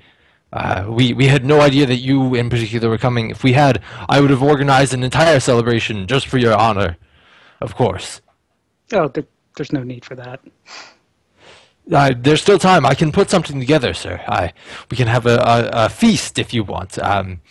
I can talk to the farmers and maybe get the council in on it so we can get some town funds. I do know the herbalist puts on an extraordinary show. She's very flexible, you know. She does a gymnast sort of thing where she does head down, feet up, flippy air tricks. It's quite amusing, I promise. No, that's okay. We're more interested in kind of learning more about the town. Well, sure. I mean, I obviously wasn't one of the first one here. I haven't been here for very long. But the city of Kemetku is one I've grown to love. Is there anything in particular that you'd like to know? When did y'all start having like dragon problems, or drake problems, or whatever those things are outside? You know, between you and I, that beast is no dragon. It is foul. It stinks of mutation. But the town itself hasn't had very many problems, to be sure. The outside areas seem to be plagued by that little bastard, but not us. Do you Okay, have but, any like- idea why that is? I assume there's more to be had out there. I mean, again, we are a small hovel. It's not like many people take notice of us.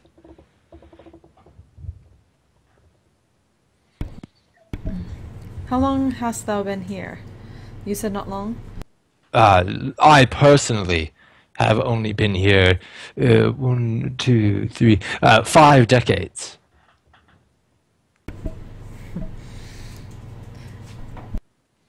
And you said you haven't been here long? For a dragonborn, 5 decades is of little consequence. Don't they not? Well, Yeah, I thought that was a rather long time. Don't dragonborn live to be like 500? I think they it's don't only like live 90. long in 5e. They live to like 80. What? Yeah. Yeah, Dragonborns aren't like really that long lived. It's not like they're elves or dwarves. Man, I have been playing dragonborns wrong. You know, right? Alright, so something proportionate. So like 9 years instead of 50. Right. Have you always had the problem with the thing outside in that time? The bastard spawnling is new. Very, very recent indeed. My goodness, I don't even believe it's been a year now that it's been tormenting the surrounding lands. So that's another random question. Have you ever noticed that you seem to heal really well inside the town? I haven't given much thought. To be honest, we don't have very many accidents around here. Frickin' finally. He's understating the very many part of that.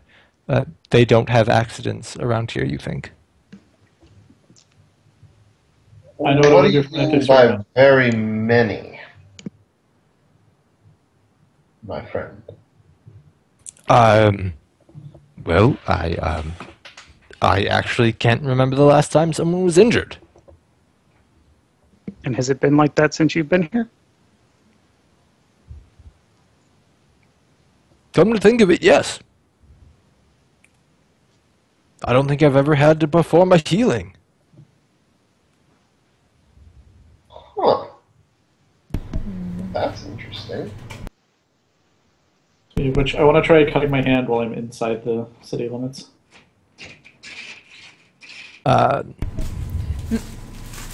Wait, who's trying to do that? Give Ooh, me Venner. give me a minute.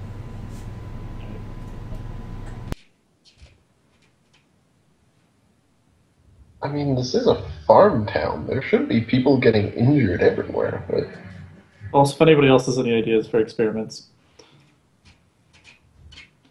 Unless I you want feel to like start we playing really around with need, different like, damage types, but Well, I'm thinking we might need to try it on like a lower animal rather than like people. See Oh, whether you're it's using- all life forms or Are you using detect magic while you do it? yes. Okay. So I assume it's the same horizontal cut on your hand. Yeah. So you bring out the dagger and draw it across, only you perceive yourself as missing your hand. You see you playing with the dagger close to your hand, but not actually cutting yourself. Though you do see an aura grow intense around that area where you plan to have cut. The aura is very similar, almost exactly alike to the one that you saw before when you were doing the experiments outside of the town and bringing it in. Hmm. Hmm. Hmm. You want to stick that hand outside the town and see what happens? Falls off. Yeah, I'll stick the hand outside the town. Okay, you stick your hand outside of town, and there's just like the littlest scar that's there. Hmm.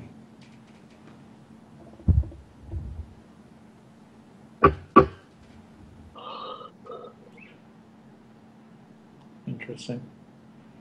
I think that's it for the moment. If I do any other experiments, I'll let you know.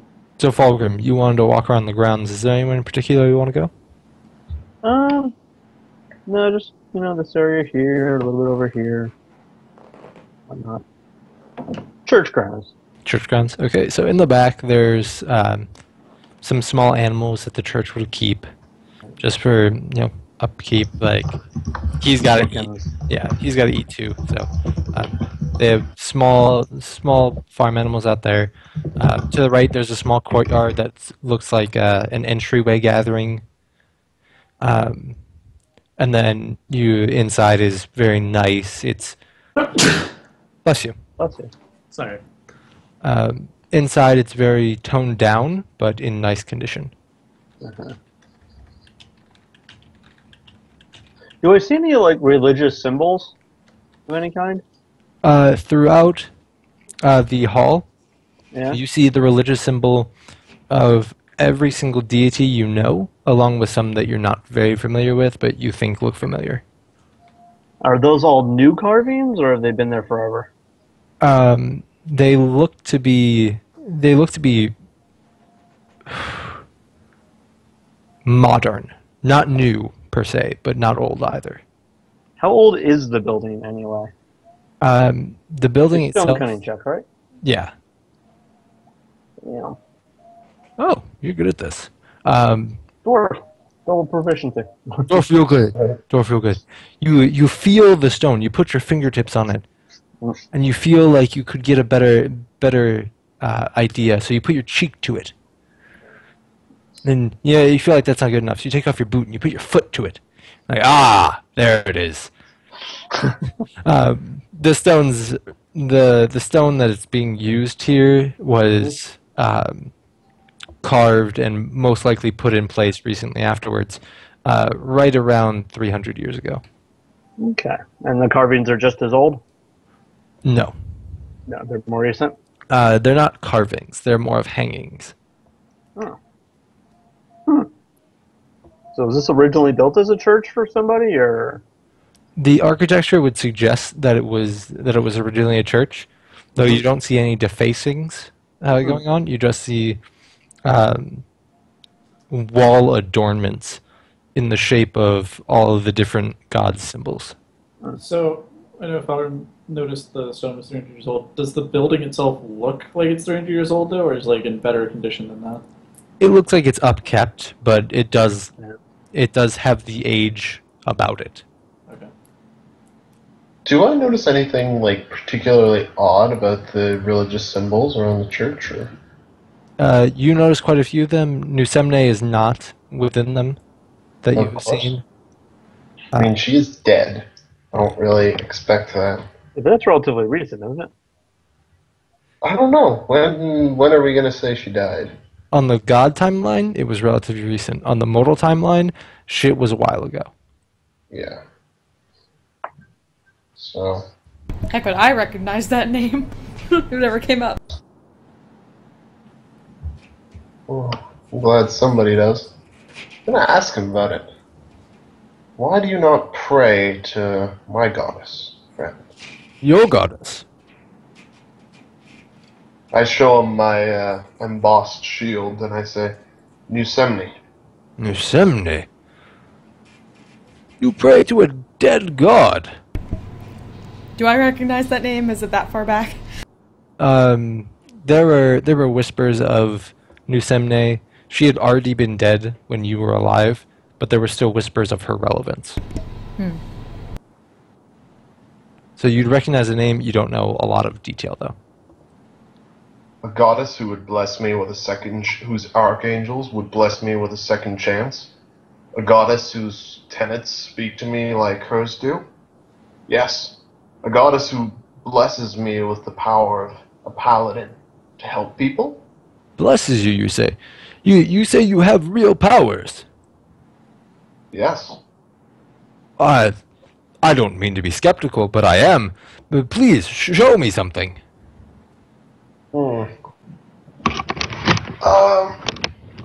I'm gonna activate my sacred weapon, which will cause my my sword to start glowing with bright light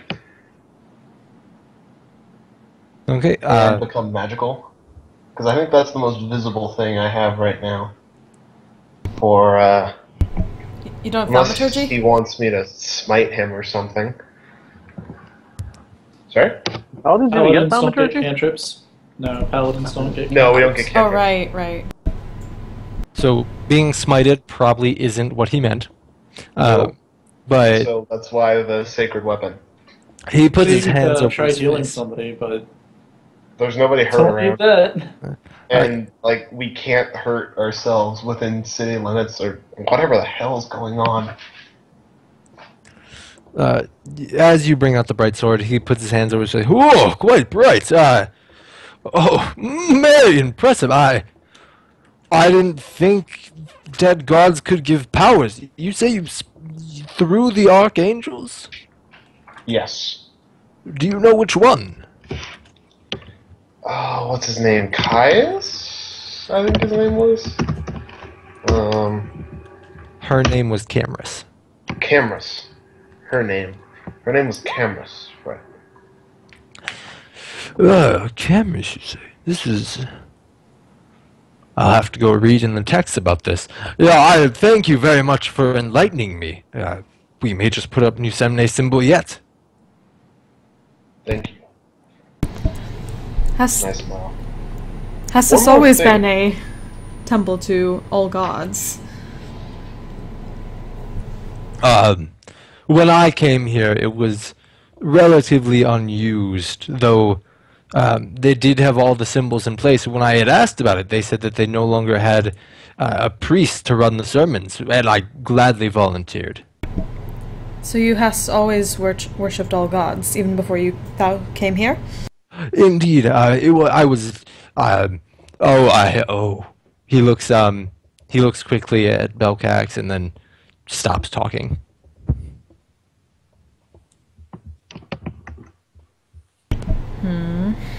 You can go on. It's okay. Please don't.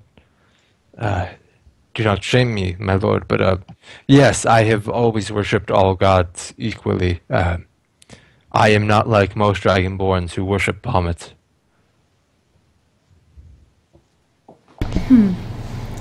'Tis very... what would be the word? Coincidental? Or didst thou hear of this place when you came? Indeed, I had not. I just stumbled upon it, much like I assume you have.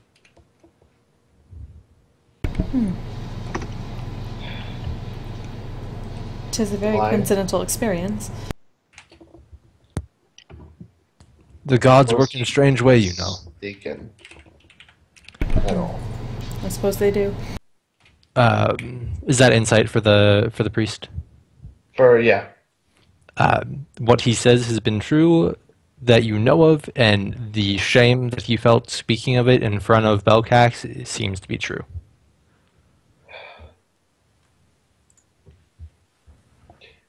Sir, how much of this town's history do you know?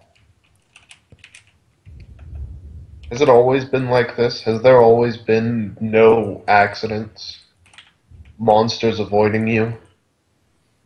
Well, avoiding, not taking note of are two very different things. But as long as I've been here, yes, there haven't been any accidents that I know of, in fact.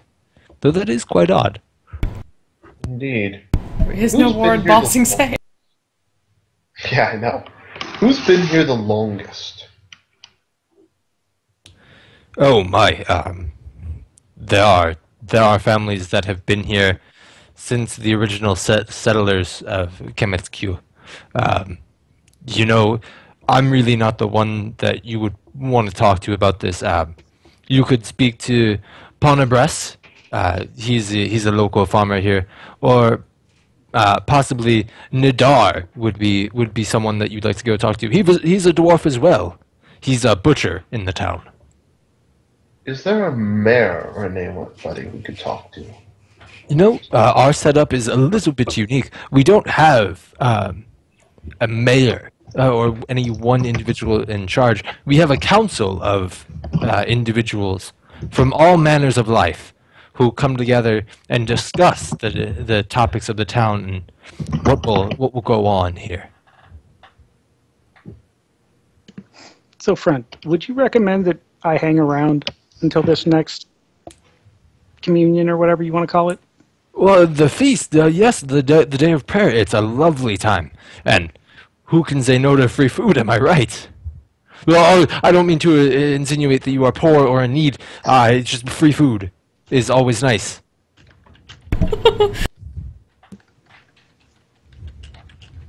Well, a shared meal is always a good thing. That is what I believe as well. Yes, if you'd stay, I would be very pleased. That's a word. Bless you. Thank you.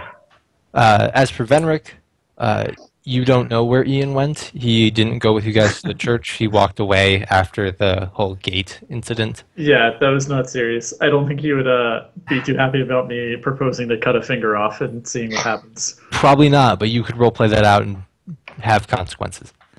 I really want to do that to somebody, though. Okay. Surely not. While you guys think about where to go next, we are going to take our break. Okay. We're going to call it 9:20 is the time to be back. All right. Okay. All right, see you guys then. Yep. Cool.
Oh, sorry.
All right, 920. Let's get a head count.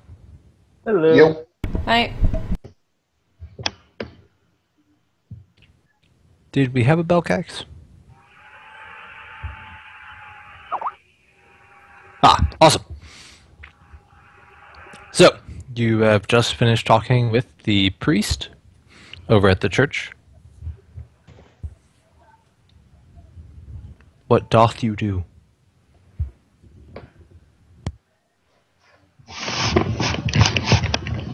So there isn't a mayor that we can talk to, but there are these old families in town that we can hit up for information, right?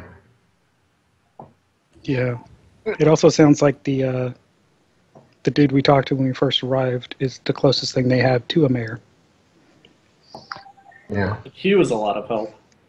Yeah. Yeah. Well, let's start the other ones anyway. We got time to kill until we Yeah. we get an actual lead. Which one? The dwarf or the other dude? Dwarf with a... Yeah. Let's do the other dude first. Do you remember his name? Hold on. Oh. It was Panabras and Nidar or something like that. Nidar. Yeah, So I think Panabras. Panabras was the non-dwarf. Yeah.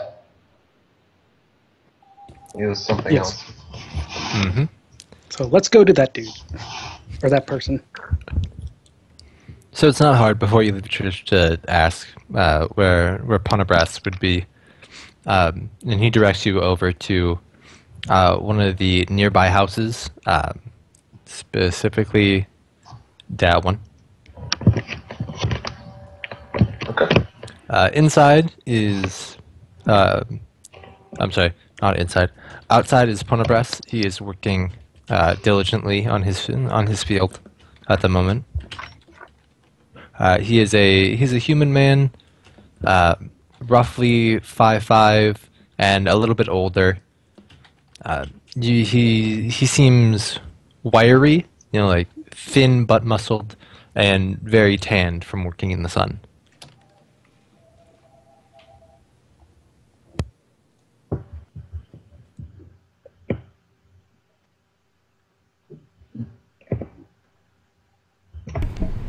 How goes, good sir? Oh, hello! Nice to see you. You are the new people, yes? Indeed we are. Might you be willing to speak with us about the history of this town? We were told you might know. Oh, of course. My family's been here for years. Let's see. Kurtanis, Venric, Ikis, Belcax, and Fulgrim, correct? Yes. Word travels quickly, I see. Oh, it's a small town. You know how word goes. Everyone's famous. Anyway, what can I help you with? We were wondering what you could tell us about the town and its history. You know, my great-great-great-great-granddaddy helped settle this town. Been farmers here for years. Every generation, new farmer. At this point, he starts to impersonate Ikis, and he does it rather well. He sounds a lot like you. Back in the day, we settled here. I have no idea why they chose this place. It's not like anyone comes through, though that might have been the reason, to be honest. But as far as the history goes, as far as time has come, the town has stayed, never grown, never shrunk. It's just the families keep going. Every once in a while, we'll get a newcomer in, like that nice priest, and now he starts to intimidate imitate Kurtanis.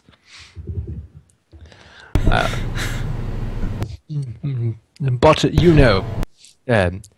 really, we don't have much going on aside from thy old communes every 10 day.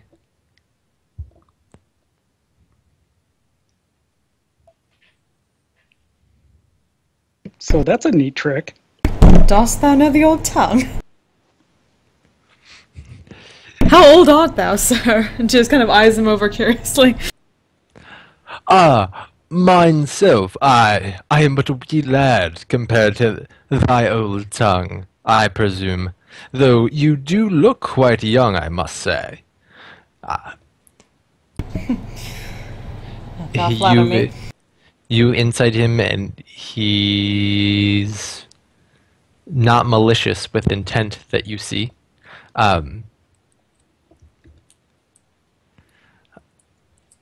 You know, in my younger days, I had a habit of doing impersonations. I wanted to be famous, you know, move to Shim and become a star.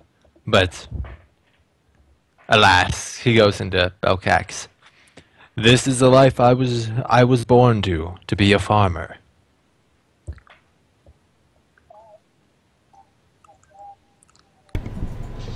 So, how long exactly have you lived here, if you don't mind me asking? My family was one of the originals. I have been here all of my life. And if you don't mind me asking, how long has your life been? My life has been... He's going for Icus now. My life has been, nigh on 55 years now. Such bullshit! Wait, did he say that he tried to go to Shim, or... Help me on these or something? Yeah, Yeah. I'd like to either assist him or Rude enough, insight yeah. myself. You can't really assist with insight. Okay, but I'd like to insight myself. Yeah. Or him as well. The hell, I'll give it a Sorry. whirl. We're awesome. You're so good at it. Could be worse. I I've had guess- nature checks that were all ones. I guess with the best insight, his story seems definitely plausible. He's able to roll into your impersonations really well. It's totally a thing that he could have practiced this when he was young. And he's probably 55, maybe a year older or younger. You know, some people like to seem older, some people like to seem younger, but it's around there. Wait, did he say that he tried to go to Shim, or... He had aspirations to go to Shim. But he just never did? Yeah. Why not go to Shim? So, friend, we've noticed everyone's impeccable luck around this town. Has that Luck. always been like that? Well, what do you mean luck? We don't really believe in such a thing. We know that hard work and dedication gets you almost anything you desire, but luck, it seems almost insulting. We've noticed a rather high lack of accidents. Or a rather remarkable lack of accidents. Well, people get injured now and then, I assume. Not myself, of course. I tend to be very careful with all my instruments, and I make sure my family does the same. You know, these aren't play toys. These are tools. You have to be very aware of what you're using and how you're using it to be as safe as possible, and we adhere to that. There have been some close calls. When my son was younger, he almost took a hand off, but luckily he didn't. Really? Okay, so then if you had a sign out front that says number of days since the last accident, how many days would that be? If we had that sign, I could tell you. But I don't keep track of these things off the top of my head. Touche. So there's never been an accident that you know of? Nothing so serious that it sticks to my memory. Thank you for, Thank you.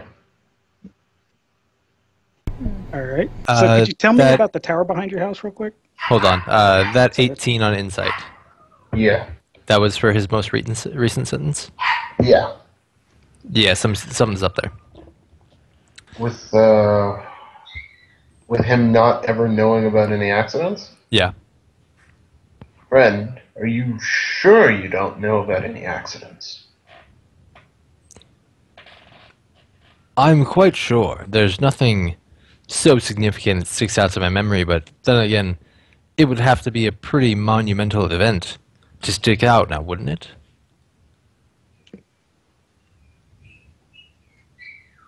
I suppose it would. I'm pretty sure in this town, any sort of accident would be a monumental event, wouldn't it? The priest told us that no one's had an accident the whole time he's been here. He's also quite new. 9 years isn't so new. Oh, I guess I haven't had the time to share the results of my experiments with the others. I'm just going to casually pull out my dagger and start trying to cut my hand with it. Whoa, son, I just went over how these are tools, not playthings. Stop using that so close to your hand. Yeah, it's learn a new amazing, trick, isn't it? How it won't actually reach as Venric turns it over in his hand and starts like trying to stab his hand. So, to the rest of you, it appears like Venric is just like carelessly playing with it in a dangerous manner. It doesn't look like he's trying to cut himself so much as he's just like playing with it where the blade comes really close to his hand as it swings by. Can I see the magic going on with it, though? Do you see his hand glow in a no, you weren't with him during his experiments. You see his Yeah. hand glow in random places, but then it fades and it goes back to normal. Hmm. I'd like to try to persuade him. Be like, friend, surely you have to remember something. Go ahead and try. Also, how does he react to it? I mean, I know he's Oh, yeah. Oh my god. That's my lord.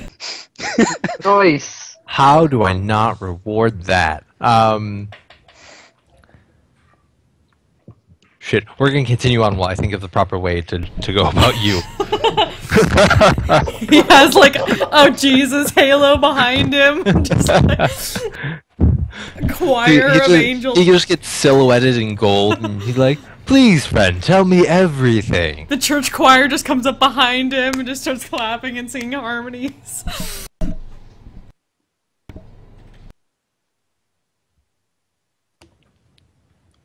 Well, I think I do recall the one accident dealing specifically with that tower back there.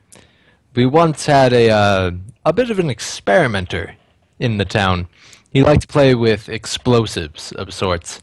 Nearly blew himself to bits up there. Did he suffer any injuries?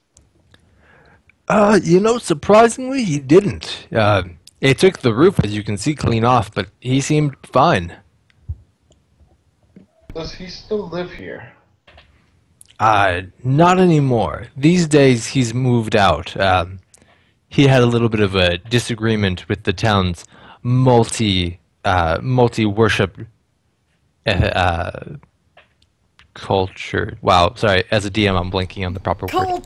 Culture. Temple or practice. Yeah, thank you. There's polytheism. The word that you just The word used. is pan-spirituality. Polytheistic. Polytheistic. And theistic, I guess, in this case. Polytheistic culture. He uses dumbed-down words because he's a farmer, but that's the meaning. Okay. Was he, what was his profession? He comes from a family of general goods salesmen. They ran one of the shops in town that has been since taken over by one of the older families. But he was the last of his name. His parents unfortunately died while he was still young. Let's see.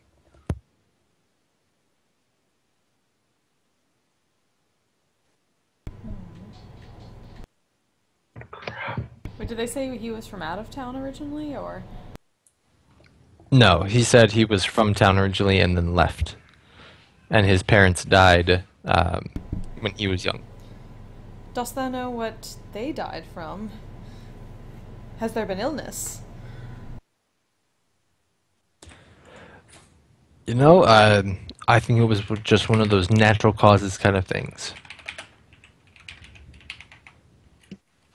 Like, what kind of a natural cause kind of a thing? Well, as much as you or I might be taken by the gods during the night, those are the things that happen to all of us. Death is just something that we have to deal with in this real world.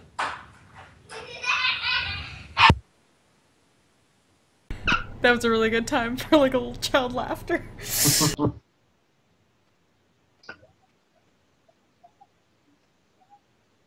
I'll throw in, after he says that, though, I'll say, yeah, it's always sad when a parent has to bury their child.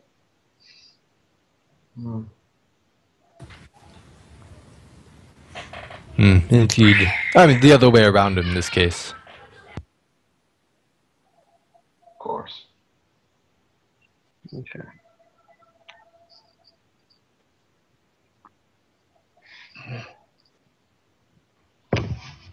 Alright.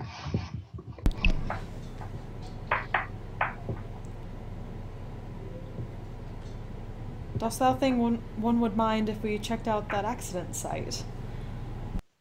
I'd be careful if I were you. You never know what's old and decayed. No one lives there now or utilizes it since the roof got blown off, but mind yourself. Don't get hurt. Oh, I'm sure we won't. Of course. Alright, let's go check it out. Unless anyone wants to ask him more. Thank you for your time. Thank you, sir. Just a moment. You seem interested in the town. Would you like to come to the council meeting later? It is open to the public, though few attend. When is later? It's later on tonight after the workday is done. That would be interesting to me. Yes. Being very interested in law and order as I am, thank you, good sir. Of course. Come to the town public manor after the workday is done. We will.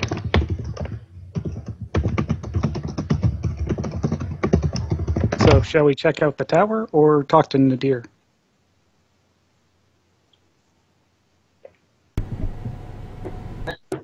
I don't want to do the tavern or the tower. Oh, whatever floats you guys. I would say the tower, because we'll probably see the other guy at the town meeting, right? True. Maybe. Maybe. I don't think we want to do the tower in the middle of the night. Yeah, that's point. also. And we're still What at could go least here a wrong? couple days until the other thing, if we're sticking around for that. Yeah, assuming nothing happens in the meantime. Are So we sticking around for the creepy cult meeting, by the way? We're Because trying to find out what's going on here as soon as possible, but yeah, Also, if they that seems sacrifice like someone, the best chance to learn something. we'll instantly know what's going on. all right. So there's that. Yeah, To the tower, then? yeah, tower. Right.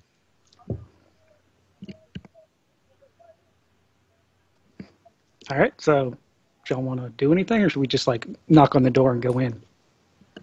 I don't think there's anybody that lives there, but I mean, we can knock on. That's the way he described it. We should knock, though, Yeah, let's wait just till in case. Jake appears again. I'm here. I'm sorry. I was muted. Oh. I've been talking, and well, you didn't hear the things I said. So after you're done talking to him and start heading towards the tower, we cut away to a different scene where we have the dark-skinned elf from before now speaking in a strange tongue to his giant skeletal dragon that has become animated. The entire time. You just got remuted. Yeah, that one was actually on purpose. Sorry. All the while he's speaking this tongue, he's also doing it with a. It's more of like he's singing the words. While if you're familiar with a waltz, it's to that kind of beat, and he's showing the dragon or the skeletal dragon rather, different types of movement along while he goes, and it's taking a while, but the dragon seems to be picking it up at a certain pace.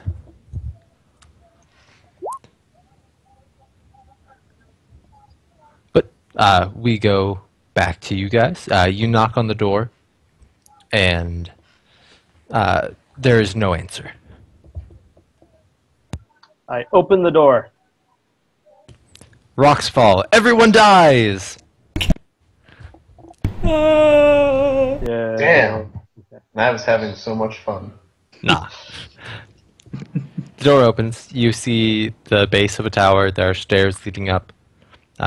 There's old, decrepit, some rotten crates. Okay. Start poking around. I guess I'll look around and see if there's anything interesting I can find around here. Looking around or searching around? Searching. Okay. Go and do an investigation, please. Solid. I'm just gonna look around for now. I'll head upstairs.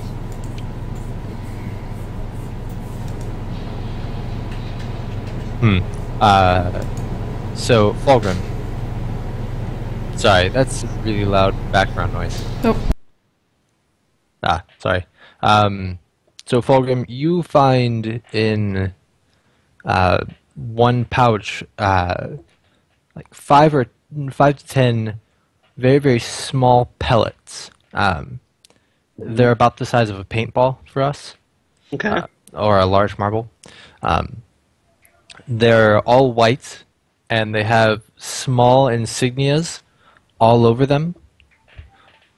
And aside from that, they're just in a leather drawstring bag that hasn't yet succumbed to time. You found that guy's marbles! Ha! No, you lost them, and now they've been found. Okay. Do I recognize any of the writing on them? No, you do not. Well, I guess I shouldn't say that. You can make an Arcana check. I can indeed. 1 second. Yeah. So I succeed, but Seeing as how your arcane magic comes from a pact with a fiend, these don't look very familiar to you. okay. How many are there? There's 8 of these little pellets. Okay.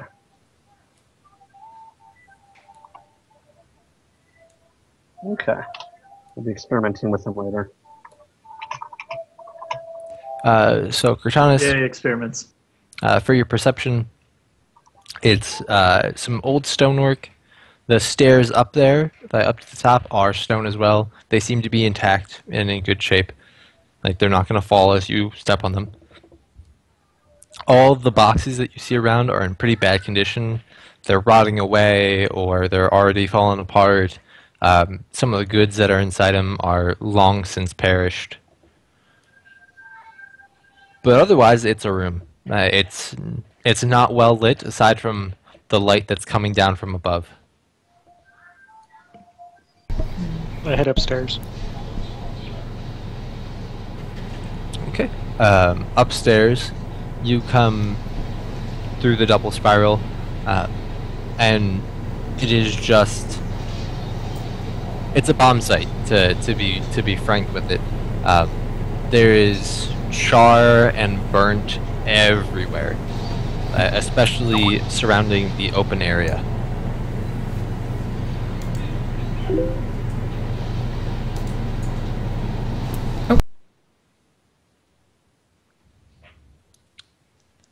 There's actually a Skype setting that can help you out with that, so it doesn't just increasingly get louder while you don't talk. What is that? Because I've been trying to figure that out. Because I've been trying to mute every time, but it doesn't always. Tools, options, audio settings, and then unclick automatically adjust microphone settings. Aha, thank you. Mm-hmm.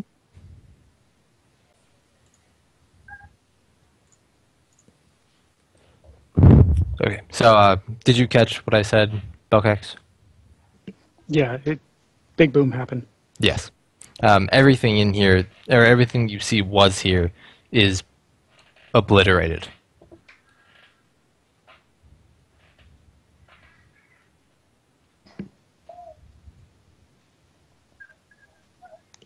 Guess I head back downstairs.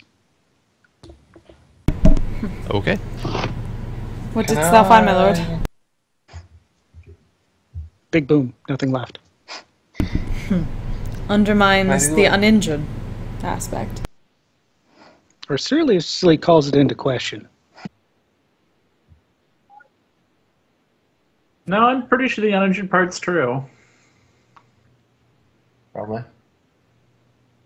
Can I do stone cunning on this to see if I can tell anything interesting about the tower?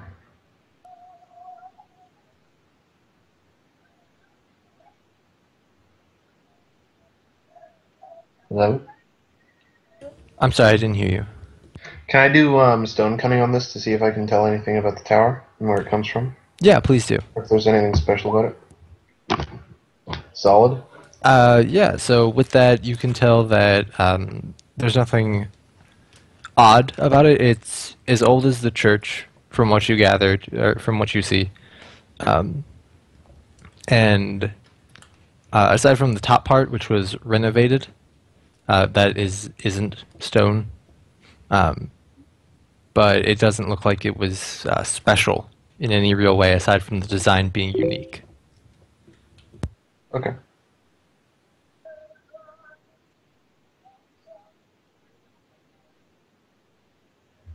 Yeah. Anything else we can do? I kind of want to throw one of the marbles at something and see what it does. Yeah, I want to do that too. Maybe one of the other arcane people can look at the markings and see what they mean. Sure. Mm-hmm. I think I found something he made and left. Yeah, I'll share that with Belcax or Venric if they're interested. Yeah, I'll take a look at it. Yeah, Just, seems Arcana interesting. check. If you want to inspect them, you can go ahead and make an investigation check. With advantage from the magic users. Investigation or Arcana? Actually, this doesn't matter for me. Mm-hmm. Yeah, mine are redundant, so. I do better with Arcana, but yeah.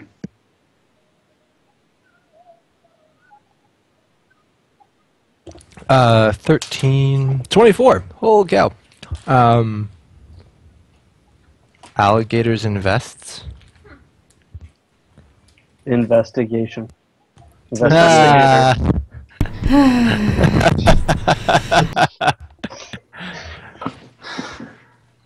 Ah.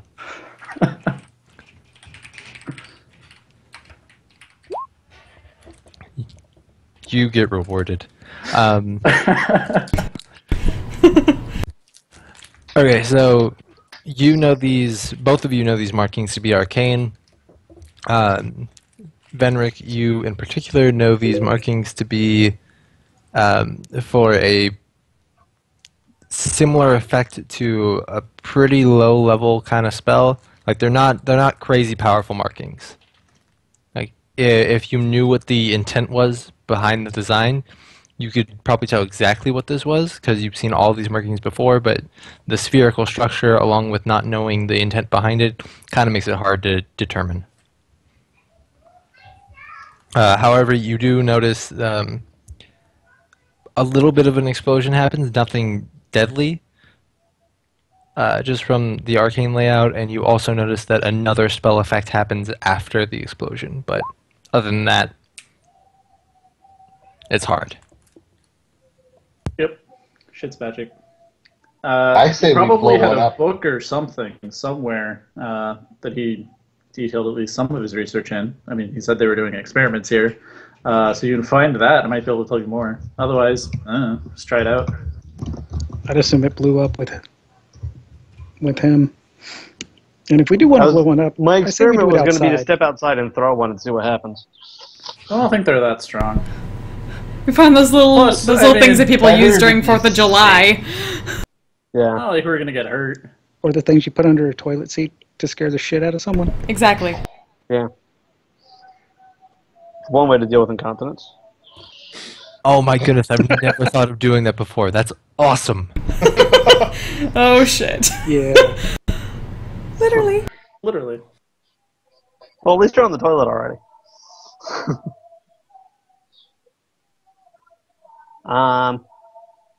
Yeah, I guess we'll finish exploring the tower before we do that, though. Before we start, just setting off firecrackers. So when you all are welcome to continue investigating. When Pelcax was upstairs, he just saw everything blown to bits. So I guess there's no other floors to the tower. No, it's this base floor and then a spiral staircase up to the top floor. This was definitely like the storage type area for supplies and maybe a finished product here or there. Up at the very, very top was probably the experimentation area. Anyone with detect magic look up there? Take a look around.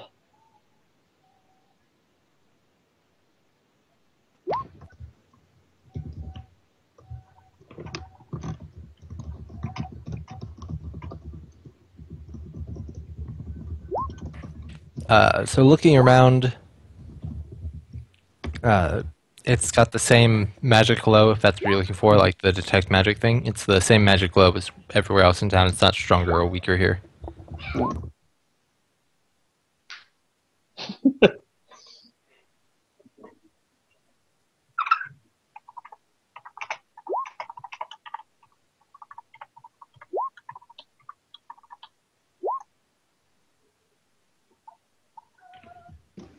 So I guess unless there's anything else left to the tower, maybe we should go outside and check out one of these snap rock things. Yeah. Yeah, so I can't think of it. I mean, there's no lingering magic. It was a while ago anyway. Yeah, let's try it. Maybe we could do an experiment. Pop one in your hand. See if I'm gonna throw it first to see how much we're testing. So I nay believeth so, Venric. you go Like outside the over tower here-ish. and then just throw one at the ground? Pretty much. Maybe over the fence. How I'm gonna hard? go see it. Probably the first time I'd a little bit more than drop it. Just sort of toss it gently. Staying back. Blink, And blink. keeping Belcax back, mostly. Okay, I kind of accepted that, but then I'll try again and throw it a little harder to like actually throw it at the ground.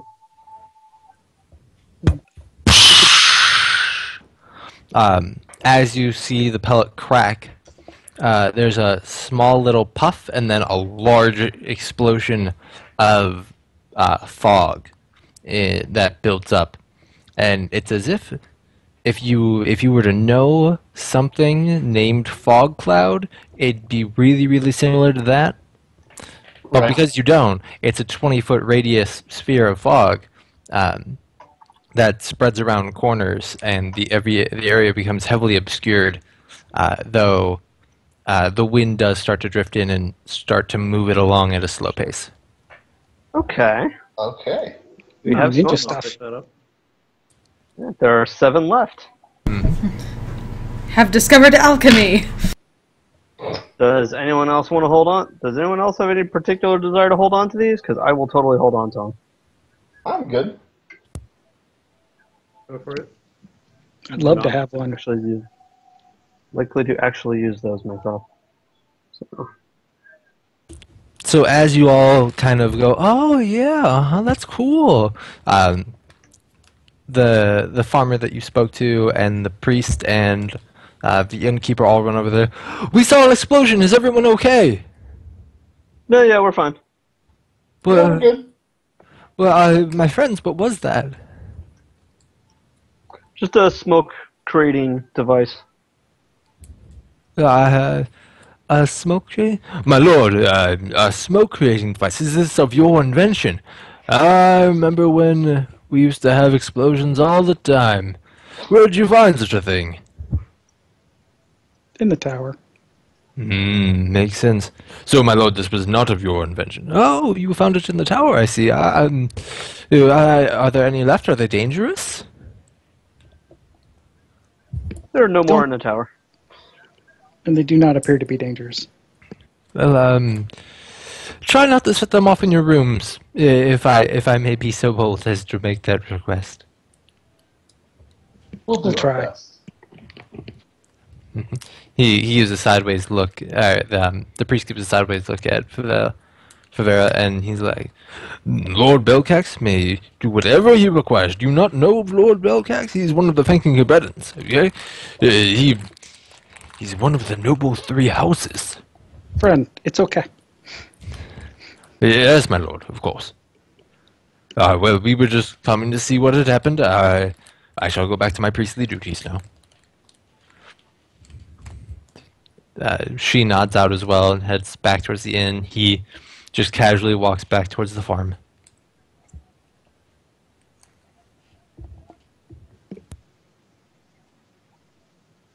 So do we have time to go talk to Nadir, or is it about time for that meeting?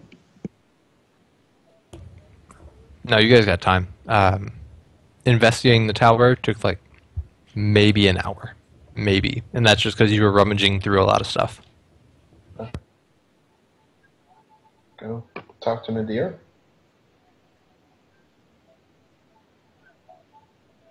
Yeah. All right, let's go.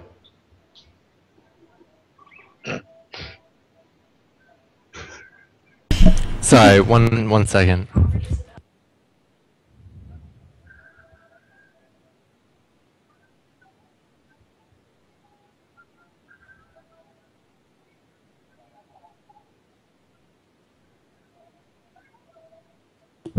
Okay, sorry about that pause.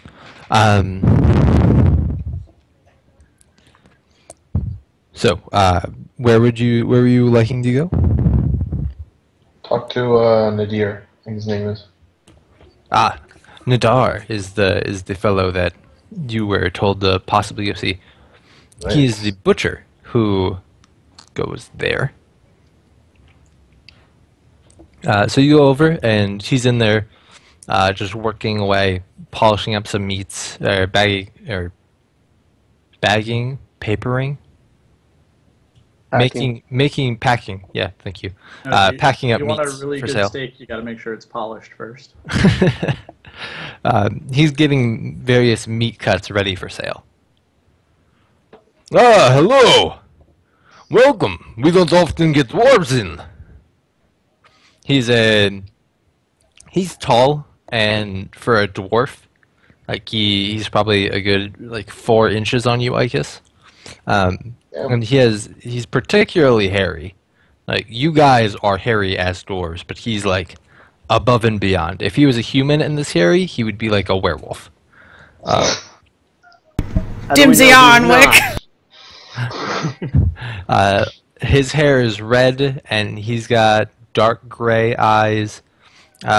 He seems to be missing the ring and pinky finger on his right hand. Wow, first visible injury on people. So I'm thinking it's a I'll good thing greet him we in did Dwarven, traditional test Dwarven that on greeting. Ian. He gets a Yeah. real bright grin across his face at traditional dwarven. Oh, welcome to the shop. I'm so glad to have you around. Nagard Grufftrot. Nice to meet you. What are your clans? I am clanless. My name is Fulgrim. You see a grimace just spread across his face. Yeah, I avert my eyes and look away. I'm Clan Buchheim, my friend. Buheim! Good clan. Haven't heard of ya. Sorry? Good clan. Haven't heard of ya. Yeah. My name's Ikus. I guess, well met. Sorry? Well met. Well met. What can I do you for? We've heard that you've been in the town for a long time, my friend. Indeed. Father came, settled in the town right after it was formed. Then I came after him. You know, being his son and all. Right. If you don't mind me asking, my friend, what happened to the fingers on your hand? You know how it goes. I'm a butcher, sometimes you lose a digit when you're careless. Did that happen in this town? Indeed. Happened right when I first got here, actually. And I was setting up shop. I wasn't really well versed in the butchering business. I guess you believe him. Yeah, figured. If you don't mind us asking, how long ago was that? What about a 16? Do I believe him? Do you think he's telling the truth as well? I- How long ago? It's been a while now. You know, my dad came, and then I came, and then I became a butcher. And he died. And... correct me if I get this wrong again. But he's been here, like, 150 years, and that happened, like, 80 years ago. It's reasonable for a dwarf. Yeah. Okay. So he cut his fingers 80 years ago? Yeah. Okay. So that gives us a... Unless Venric wants to go and try and cut off a finger and see if that kills. Yeah, not really. But I will ask him in Dwarvish if there have ever been any wizards living in the town? Or other magic users? We did have that fellow who liked to do experiments up in the tower, but he's long since left. He wasn't a magic user per se, wiggling his fingers about, but he experimented. He was known to dabble. Right. Have you ever known anybody to have accidents in this town besides yourself? As you start to speak and say accidents, he holds up his hand, but then you say besides yourself, and he puts it back down. He goes, besides me. You know, they seem to be a lot more careful nowadays. We've had a couple close calls, but no one has really had any accidents. When was the last one you remember, besides yourself? Probably the explosion. How long ago was the explosion? Any accidents in which people were actually injured? You know? No. Not, goodness, no. Explosion was like 40 years ago now, and like 5 years before that, we were pretty much accident-free around here. They really cracked down on safety, I think. Yes, Of course. I'm sure that's the case. If you don't believe him, you can use insight. Yep. But see, Well, he I think believes he believes it. It's just obviously not actually true. I guess you don't think he believes what he's saying. Oh. Oh, surely you can't believe that just cracking down on safety is the cause for 45 years of no one being hurt. It sounds unreasonable, doesn't it? So did you want to buy any meat?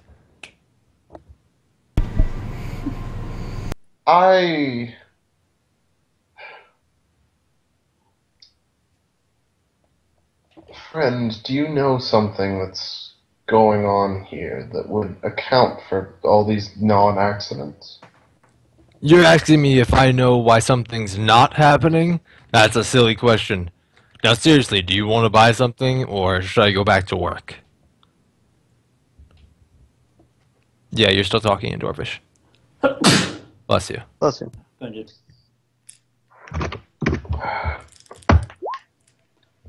Is he still hiding anything, or? He's dodging. I know he's dodging, but He's pointedly dodging. Like, All right, somebody with a Okay. positive charisma score, try and persuade him. I don't know what y'all have been saying. That's true. friend, What about our paladin? Our paladin's I got to have a need decent you. charisma, right? if you tell me what you know, then I will drop 5 gold on meat from this place and not look back. he eyes you up. He sees the nice scale mail. He sees the embossed shield. He sees the nice longsword side. Should I like roll to persuade him, or? Yeah. You know, I think it's time to pay or go. God damn it! Anybody else want to try him? You know, that Explain. is mighty nice stuff you have there. I'm pretty sure my meat is a little more expensive than 5 gold. I'll chip in. Your finest cut would probably catch, twice that price, but you'd have to convince us it would be tasty enough. I'm not looking to rock the boat, but if you want good meat, 10 gold's the price. Okay, I'll pull up 5. I will too. You place the 5 on the counter.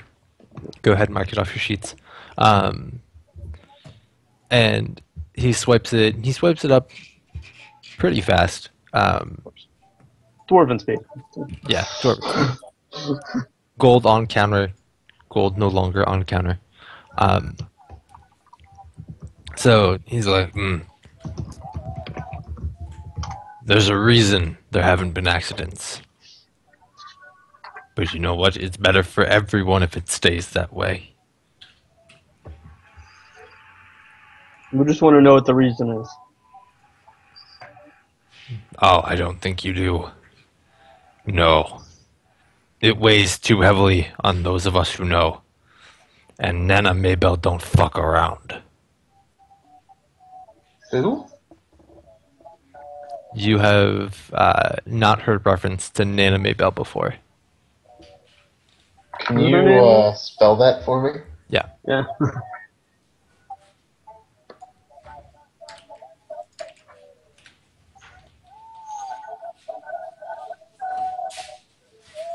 Can you tell us who might wish to speak to us about it?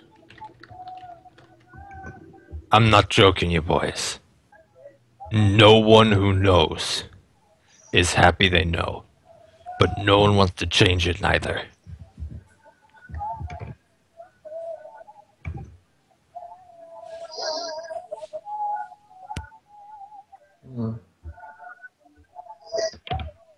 At this point, I would whisper to Icus in Dwarvish, but he knows Dwarvish, so, We need another language we can speak in private. That's what I know, spells are right? for. Although, in Draconic, I'll start explaining to Balcax what's going on. Yeah. I'll lean over to him and tell him, my friend, please, I must know what is happening here.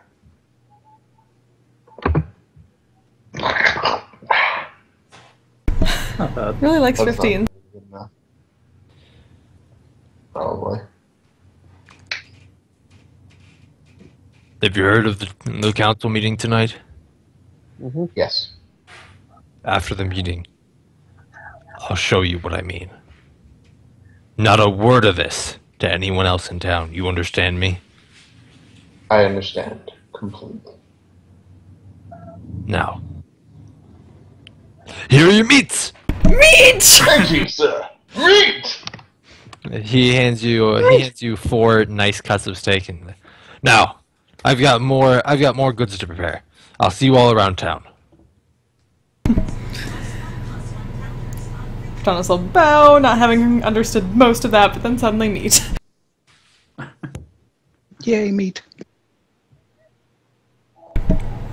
Does Cortanus speak Draconic? I was not given a third language, so no. I figured eventually have you teach, because that'll be difficult otherwise. What languages do you speak, Fenric? Common, Dwarvish, Elven, and Draconic, and I'm working on Gnomish. Okay. Has it been... Your last check was when you were in the gambling town, correct? Yeah, So it's been 2 days now? sounds about right. Have you been dedicating time to study? Yeah, Okay, go ahead and mark off a gold to each of those days that you wanted to dedicate to study. yeah. I'm keeping track of it. Okay. Yeah, I'm at 7 days, 0 successes, and 1 failure so far. So that's fun. That's fun. Gnomish is hard, apparently. It's a hard life.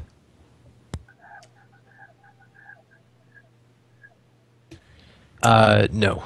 You are the only one who speaks Infernal. Fulgrim is close. He speaks Abyssal, so long as he wears his belt, but otherwise, you're the only one. Sweet. I can cast Comprehend Languages, so I can at least understand what you guys are saying if I need to, but Yeah. not innately.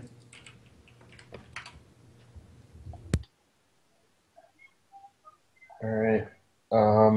Do we want to do anything before the meeting or just take a rest? I'm in favor of taking a rest, honestly. Yeah. Go cook some steak.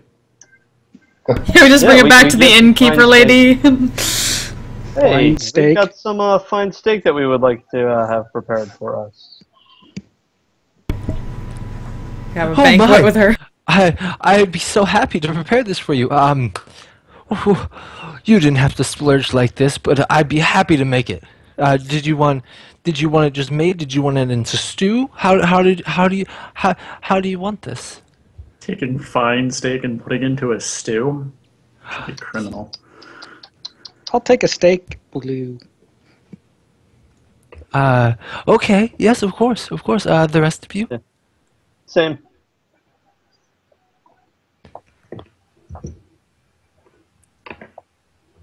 Same. It's a special occasion. What's so special? Please, tell me. We can celebrate together. It's, Steak day. no, it's of no moment. The personal. A new town and new friends. Exactly. Oh.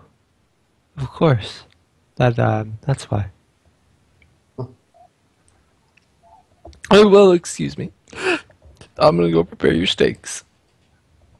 Art thou all right, madam? Of course, I'm fine. You know, I thought we were friends, but you have other friends that are more worth steak, and that's fine. Art thou not part of this new town and new friends, madam? I didn't see you celebrating this morning or yesterday. We had no steak back then, madam. Of course, I'm getting upset for no reason. I'm gonna go make your steaks. Right. Okay. I mean, I incited that, but does anybody else want to? Give it a whirl. Side, give it an eye. Yeah! I prefer to try to persuade her and see if I can cheer her up. Boom. Oh, Whoa! How's that for some insight? you hit on her. No, it's insight, not any sort of persuasion or anything.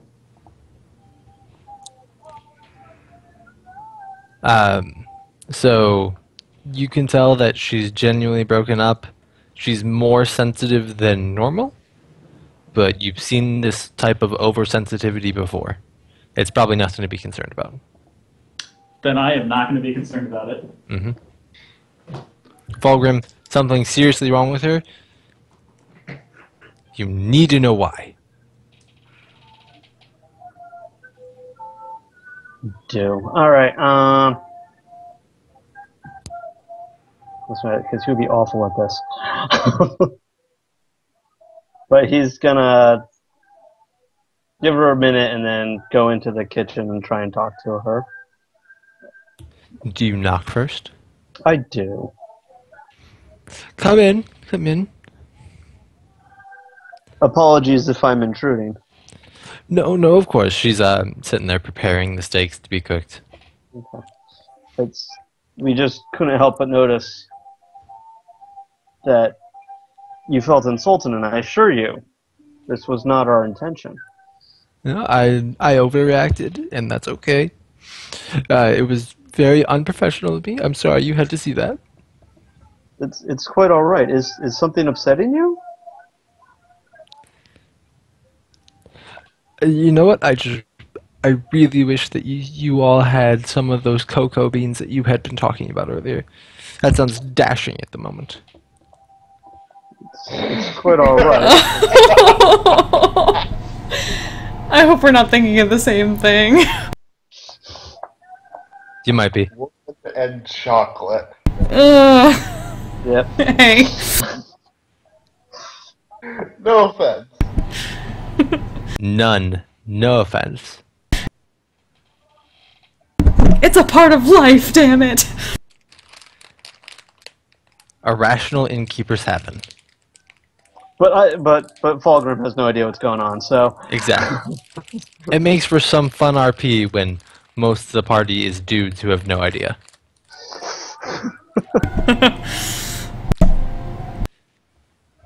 what was I gonna say? No, but he's gonna keep trying to cheer her up. So he's gonna say like, don't worry about it. We can fake it anyway. It's not. It's not a problem. Yeah, prestidigitation the hell out of some stuff for her.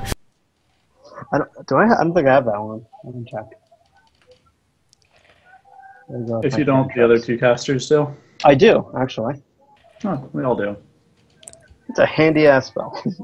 Yeah, it is. So would you just give her a wafer and make it taste like chocolate? Basically.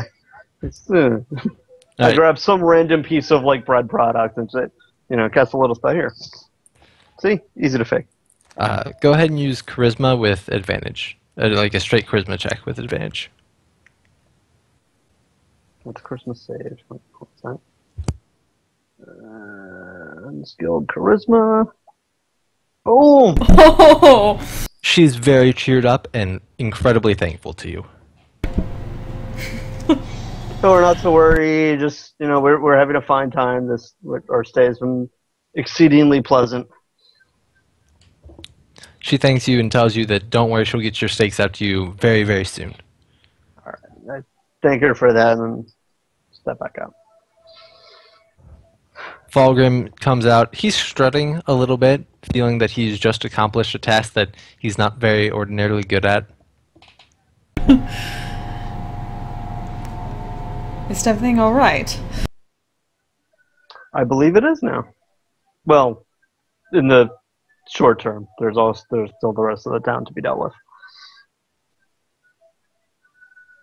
Nope, this one thing. Fix the whole town. You guys can leave. Sweet. I win. I get all the At XP life. For this adventure. I get all the XP for this adventure.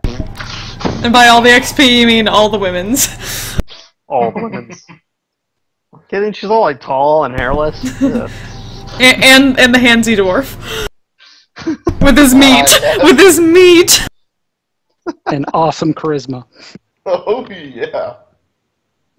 Man, if you split the hair of the handsy dwarf to this woman, between this woman and him, you'd have like proper hair on everybody.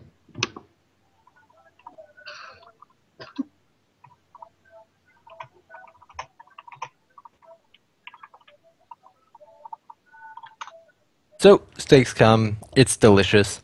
You're all going to get a D4 bonus to your Constitution saving throws now. Along with Oh, sweet. along with 4 temporary hit points. Wow. Nice. This effect is going to last until tomorrow night. And nothing will happen until then. You You're can being only very hope. generous. This is making me concerned. Yeah. Maybe I'm a nice guy. You just don't know. Eh. Until tomorrow night, you said. And the Yeah, room is silent. it lasts for 24 hours. Speaking of night, the workday seems to be done. Everyone seems to be going home and or coming into the inn to have a glass of wine. Let's see. Wasn't there supposed to be a meeting we're supposed to be at? Yeah. It's about that time. Shall we then?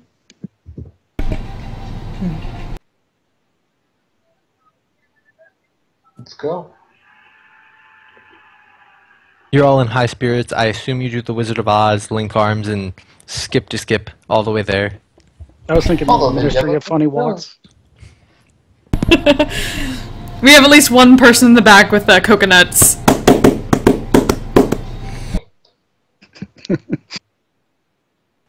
As you pass by, the people chuckle at the camaraderie that you show and the splendid joking manner in which you walk. Those are some damn good steaks. So you make it to the back, and in this large building, only the initial foyer is cleared for the council meeting. It's a large panel that curves a bit, so that members on opposite side can see each other in like a semicircle. There's some chairs set up, roughly 10, and only one of them is filled by another person. So you could all sit in like the 5 that are on each side. I'd vote to lean against a wall in the back. Yeah, I was gonna say I do the same thing. Yeah, So, despite leaning against the wall, it is impossible to be inconspicuous right now. Being one of 6 visitors, and being being a group of 5 people who don't live here, you are noticed when you walk in. Nandar is up at the head table. He gives a small little wave. In the middle position is the head of the town council who greeted you at the gate. You see Sayora, the herbalist who came into the inn, at another chair. Nadar is obviously there, as is Ponabras. You see a halfling female, a human female, and a human female that you don't know that are also there. All right. It's the day of the council meeting. Let us come to order. Let us all introduce ourselves for the official record and for our new guests who seem to have taken an interest in our community. I am Iodos Krivitshal, head of town council. Here, Ponabras speaks next, impersonating Iodos. I am Ponabras Dirktil, farmer. Nadar introduced himself. I am Nadar Gruftrot, butcher.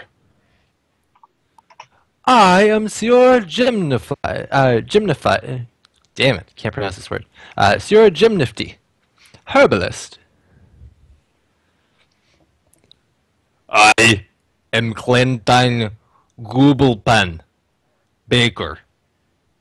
This is a human female with an incredibly low voice. nice. I am Sifla Junderkank, carpenter. That is the halfling female who just introduced herself. So Iodos sits back there. Is there anything that we need to discuss outside of normal matters today? Nadar raises his hand. I don't know about you, but we should ask our guests what they think of the town. Ah, what a splendid idea. We shall do this. What do you think of the town? It's a nice place. Very nice. It is very safe hospitable. here. It's incredible, really. And wonderful Truly. people. Miraculous, even. I could not agree more myself. Why, how did you stumble upon the town? I mean, we don't get very many travelers. We were just passing through the area. Happened across your town and thought, hey, that little place looks nice. You know, it is a nice place, though. Have you all been getting into a bit of trouble? Was there someone injured on your way in? He's recovering well. Glad to hear it. How bad were his injuries? They were pretty bad, but apparently mostly superficial once the burn started to clear up. He's still resting now, just to be safe. Oh, of course. We wouldn't have it any other way. He can stay as long as he needs. And I heard tell that someone was playing with knives somewhere. Fenric puts on an innocent face. Really? Where? I just saw someone do some nifty knife tricks. I didn't see anyone playing with the knife. Indeed. Deception checks. At disadvantage. Can I use my insight or my what was it, inspiration there? Yeah, I'll use my inspiration to not have disadvantage. I think. Oh, inspiration disadvantage now. Sorry. Playtest, it would like add a die roll or something to the end of it. Yeah, so you Plant. can have regular.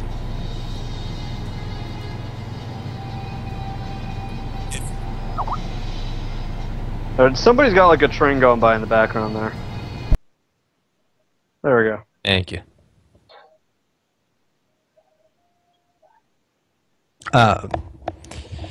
So. He looks suspiciously at Venric like, that's, when you say who, you know who. But he doesn't say it out loud, he just gives you the look.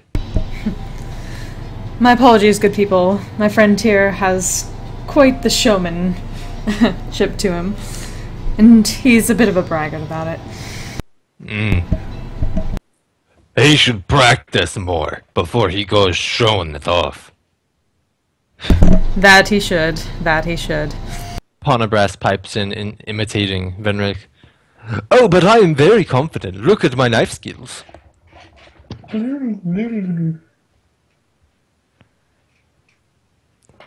Cortanus will just give Venric a look like, just take it, and keep your mouth shut, please. I'll let it slide for the moment.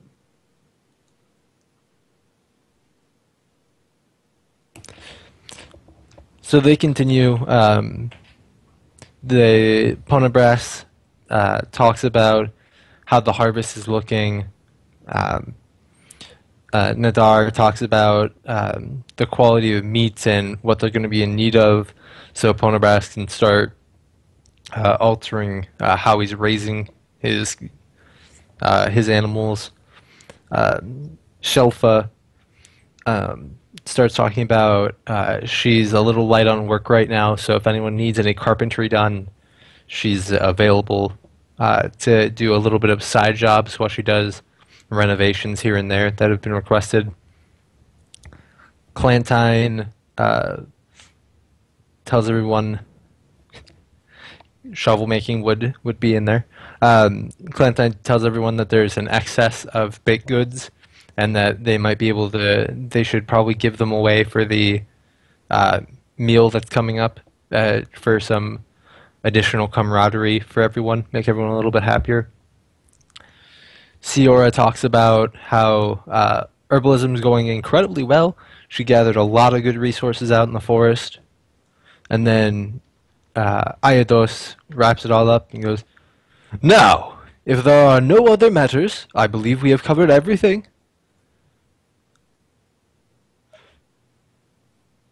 Okay, good. No one said a word. Dismissed. Have a good night, everyone. I'm gonna keep an eye on Nadar now. You see him first out and give me a perception check with advantage.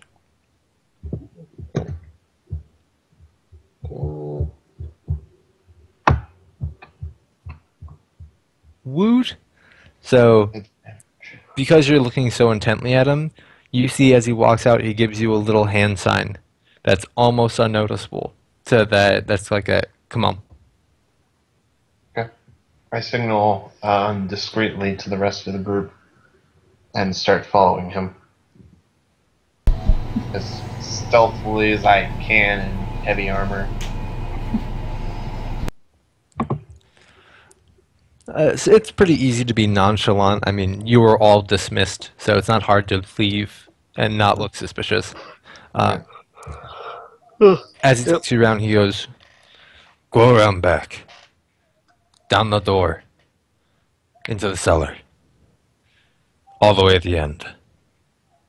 Well, this Are doesn't you sound not coming with creepy. us? I will not go.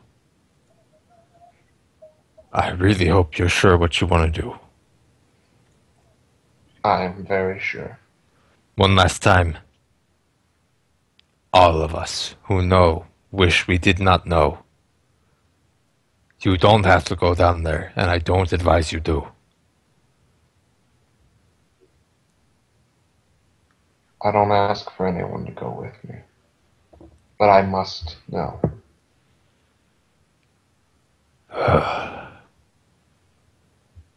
Be well, my friend. We may not see you again." And he clasps your arms with a traditional dwarven handshake and then walks off. And you as well, my friend. Probably right behind Ikas by now. So he directed you towards the cellar door. It's on the back side of the council house. So, Anybody someone wanna check for wouldn't- traps? If anybody wouldn't want to come with me, I must go. But if anybody wouldn't want to come with me, I will not judge. If this is as Benric just awful looks as bored as Ikas is trying to give everybody outs. Sorry? I'm just looking bored while Ikas tries to give everybody outs. 'Cause I'm assuming everybody is just kind of like gearing up and getting ready. That answers that question, I assume.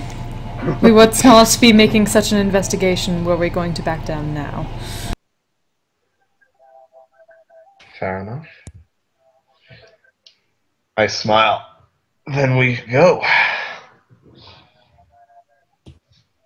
You go Let's go. down. You go down the cellar steps. It's 60 feet into the earth. It's a deep stone. It's cold and dark, and the hallway's long, probably 30, 35 feet. At the end is a small wooden door with a small latch on it.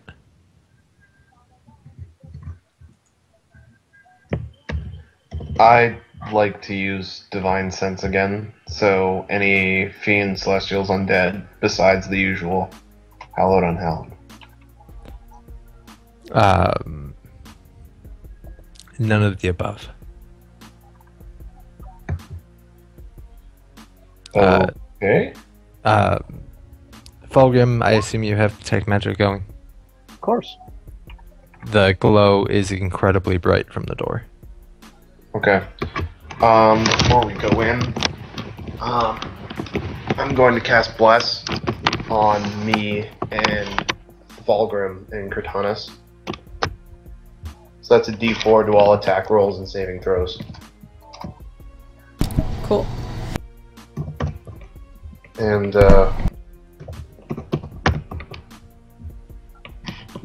we ready? As Yep. you become close to the door, the snakes from your sword, to you, to no one else, come alive and just grab you by the wrists as you mindlessly fondle the pommel. You don't think this is like a a malicious sign. It's more like a goading, like you're doing the correct thing. Despite being bit by snakes, they're New Semne snakes. It's a whole backwards kind of thing. Yeah. He was just being a masochist. Yeah, they're just I giving him little kinda nuzzles. smile. They're just giving him nuzzles. Alright. And let us enter. As you unlatch the door, it's not even like lock. It's just a small latch that you can push to the side and swing it open. A putrid smell washes over you, and inside you see a small lad. He's in ragged clothes that are torn to shreds. His hair is greased and choppy and hazel. He has an engorged stomach and bone tight shoulders. His face is gaunt and his eyes are slightly bulging. You can see all of his skin is bright red, and across all of his hands are many different cuts. And Well, he just I feel bad now. and he just sits there, and when he hears the door open, he tries to move but cries out in pain and just then goes back to being still. He could be maybe Anything- 13. Anything in the corners of the room? Oh. I suddenly There's- realized the story. There's a small bucket type area in one corner of the room, and there's another area in the other corner of the room that's like a small surface. It's not quite a table, but it's like a low end table. Anything on the ceiling? No, it's just like 12-foot high ceiling of all stone.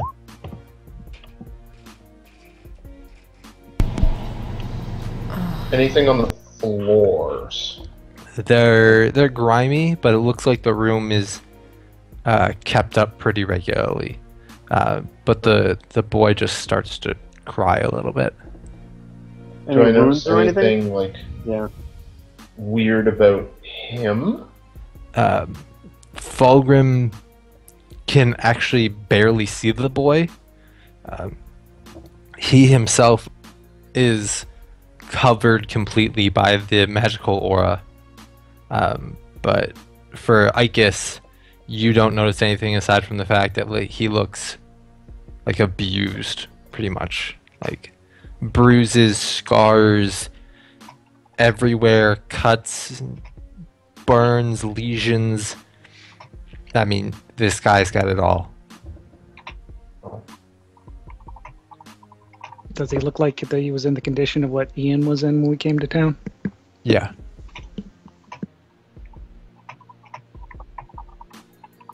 Something seems fishy. Yeah. I'm moving into I'll the move room. up. Is he chained to anything? No. Okay.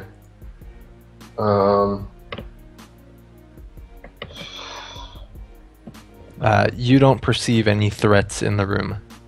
Right. This seems. Does Ikis feel like anything is wrong here? Like, is there a trap going or anything? Or You don't feel like there's a trap, but there's definitely something wrong. This should never happen. I'll go over to the boy. Actually. Oh shit. Oh shit. Okay. I'm gonna go over to the boy, and I'm going to dump all my lay on hands on him, and I'm going to just like hug him and start telling him how sorry I am. Okay, so you pour all your lay on hands into him, and you see the lesions start to become spread, and the cuts become deeper, and blood starts to pour forth, and the skin that was just red starts to peel backwards, and visible boils or burned boils. You know what I'm trying to get at. Yeah. Start to appear, and he retches in pain. I'm sorry. I'm sorry. I'm sorry. I'm sorry. I'm so sorry.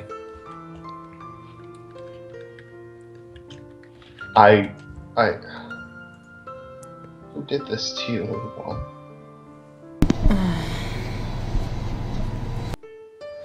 If you can't respond, we can always go to Nadar.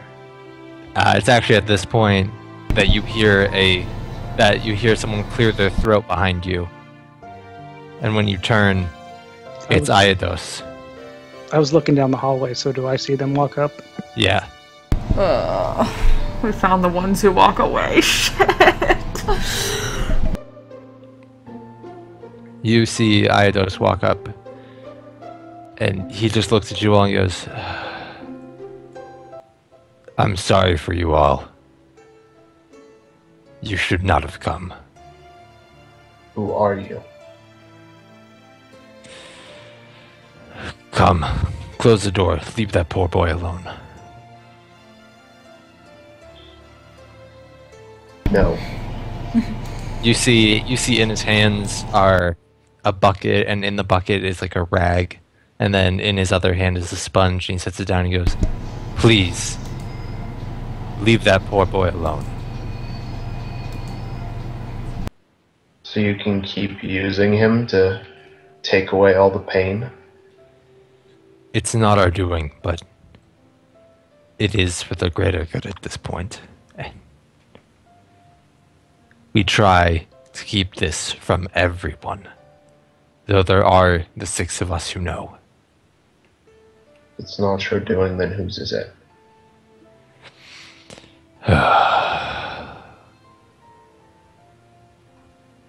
Please, come with me. I don't want to talk here. Clean him up first. Cortanis is going to walk over, take the sponge, and start gently doing it herself. Number one. And I mean, I can't heal him anymore, or I'll just hurt him more. But like, I'll go help.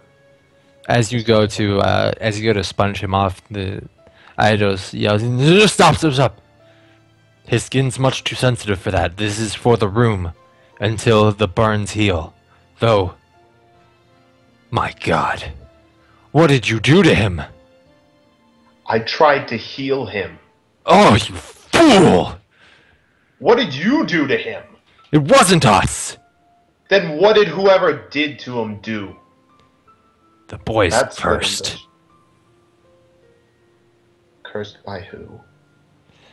Oh, fuck. And why? The town is cursed, though.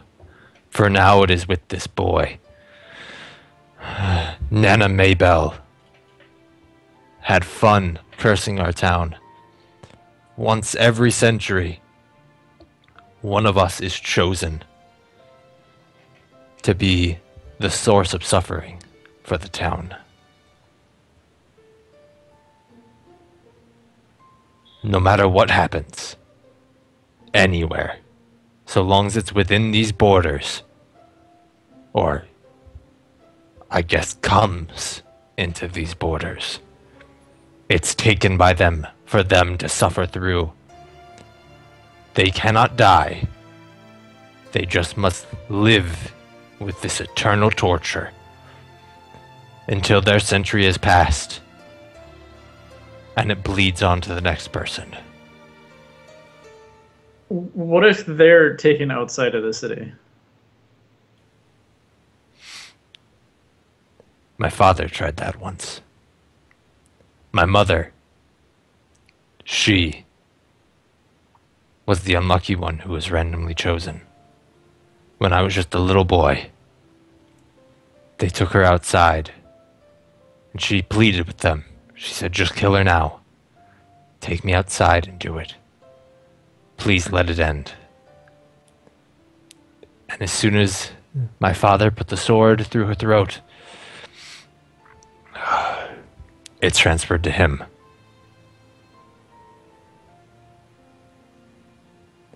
Only it was much worse. The suffering was not equal. For everyone who suffered in the town, he suffered 10 times the fate, and was no longer constrained to the town. No matter where he went, he suffered it. He lived in the woods for years, until he came back, mad.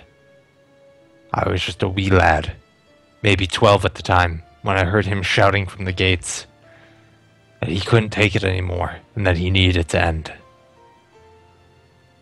He was insane with the pain.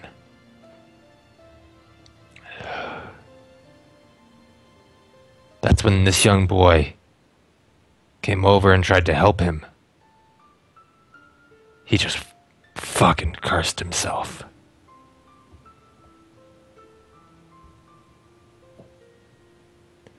So now he sits here for 100 years, and the most we can do is try and keep our people safe and out of harm's reach, and keep his place of lodging clean. If they don't get hurt, he doesn't get hurt. But accidents fucking happen. As much as we try and prevent them, and he suffers instead. Who is Nana Maypel? She's the bitch of a hag who started this whole curse. Where is she? She's in the mountains. Though, I warn you not to oppose her. She's far more powerful than any of us. And she has at her side some gargantuan beast who seems to be immune to whatever we throw at him. Back when we thought we could fight this, my great-grandfather chopped off its arm, only to have it show up days later with an entirely new one.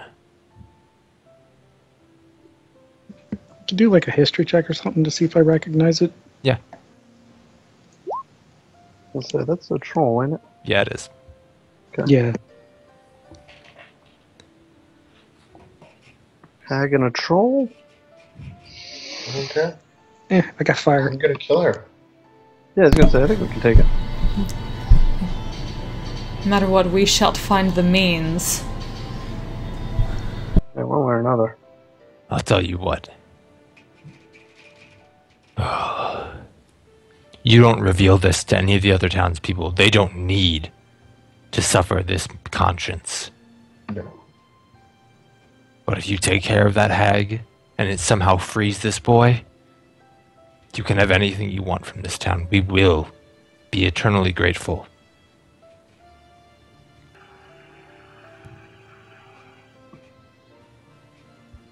Can the curse be transferred without killing someone? We haven't tried. The only way we know is to kill someone, and they can't even die unless you take them outside the gates. What happens if they commit suicide? Inside the gates? Outside the gates. If they kill themselves? Curse can't transfer to the person who killed them, because they're dead. It acts as if it would after the 100 years and transfers to one of the random villagers. And we have to find them quickly. What if everyone is outside of the village at that time? There are still those who live here. Why haven't you moved? You want us to take this and possibly spread it to the larger cities? Thought it was bound to the region, not to the people. This is magics that we do not understand. Like hell, we take this and possibly infect other cities with it. We will sit here, and we will do our best to survive and be out of harm's way. Katana's hands are just shaking like, we shall fix this.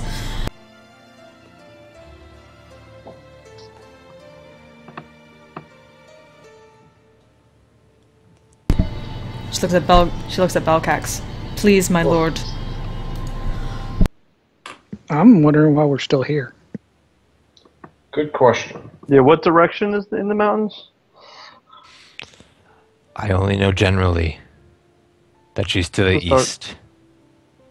Okay. I know Is she there has. anybody, I know she has a cave there. is there anybody else here that might know more specifically? No, of the 6 of us that know of her, maybe Sayor because she ventures outside the town, but we don't go to oppose her, especially not in her place of residence.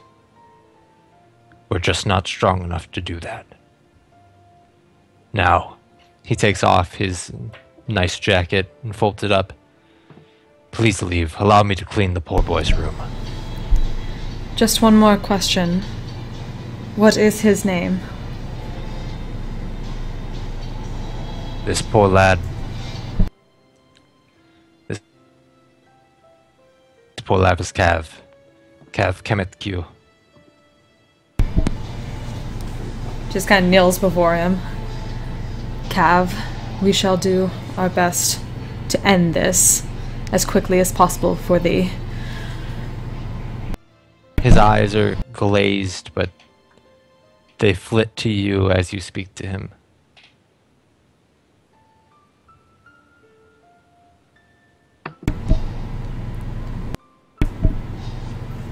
And keep heart and hold tight. And she'll slowly push herself back to her feet and turn and head towards the exit, just kind of staring straight forward. Let's go. We have an old bitch to kill. And a poor little boy to save. And that is where we end the session. Fucking ones who walk away, damn it! Jake, Mm-hmm. can I just say that you are the most deliciously fucked up DM I've ever had?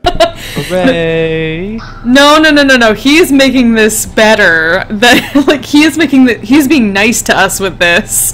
This is the nicest you can be to have a possible out for this particular situation, because I know exactly where he pulled that from, and there are worse things to do.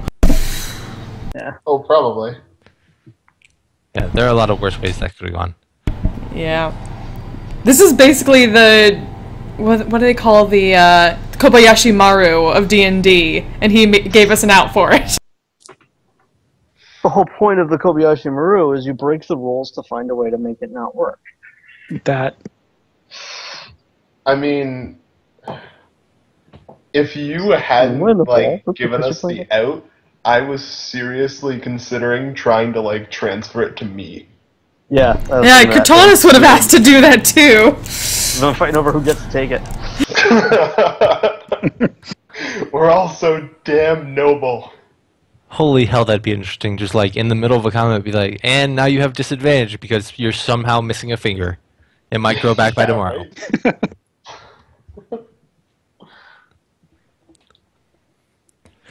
Oh, okay, so our wrap up and nomination. I think you all did a marvelous job, but I'm going to let J-Mart, because he won last week, nominate the person this week. Hmm.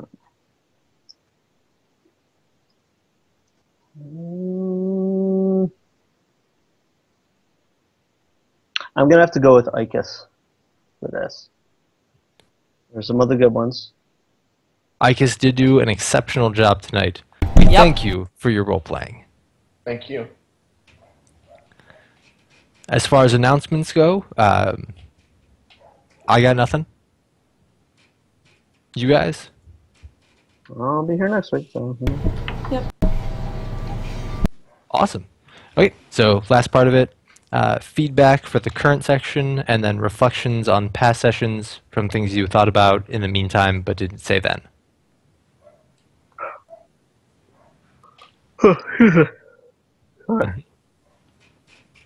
Current session was good. Yeah. There's no immediate problems that I saw or anything like that, which I would bring up, but nothing I would have adjudicated differently anyway. We're gonna have to get duct tape and cover Venrick's mouth for a lot of things. Oh my god. You were my second choice for the RP because it was good RP. Oh, it was great RP. That was great. I was loving every second of it. Oh, same. I don't understand what the problem was. I just wanted to take him outside and see if he caught on fire. Test sessions? God damn it, Clark. Yeah, I can't think of anything else. I mean, yeah, this game is just going well. Yeah. No major problems. We have plot arcs for everybody. It's moving forward. You guys are interested in these plot hooks, like there's not something you want to pursue more that I could give attention to. Nothing short term. No. I'm digging this. Alrighty. Kill a fucking hag. Woohoo! Do it. And her little troll, too. Yes. Have to figure out what this troll is weak to. Does it change? You know, I've never met a DM worth their salt that doesn't change it from time to time. Guys, I got through a session without going down! Yay! Yay! Yeah, I was gonna say, good fighting, guys. We did well. Woohoo! Good tactics, team. That was actually going to be my next question was it okay a session without combat? Oh yeah, definitely. Yeah. Oh, that was A great. session, yes. That's my answer to that. Alright guys, from now on no combat ever again. It's going to be great. I slap a guard. You know what? He turns the other cheek. I slapped the other Slap the cheek. other cheek.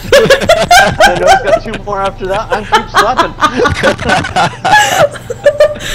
Just smackety smack. The great, just like an entire city full of Jesus.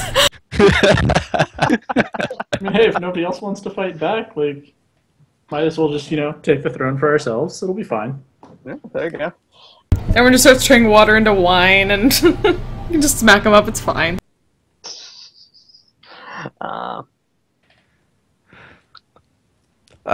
For the opening scene, was it interesting knowing what's going on in the other parts of the world?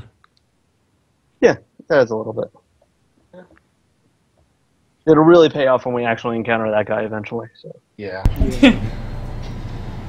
It reminds me a little of the Evangelion Rebuild movies. Don't remind me of those.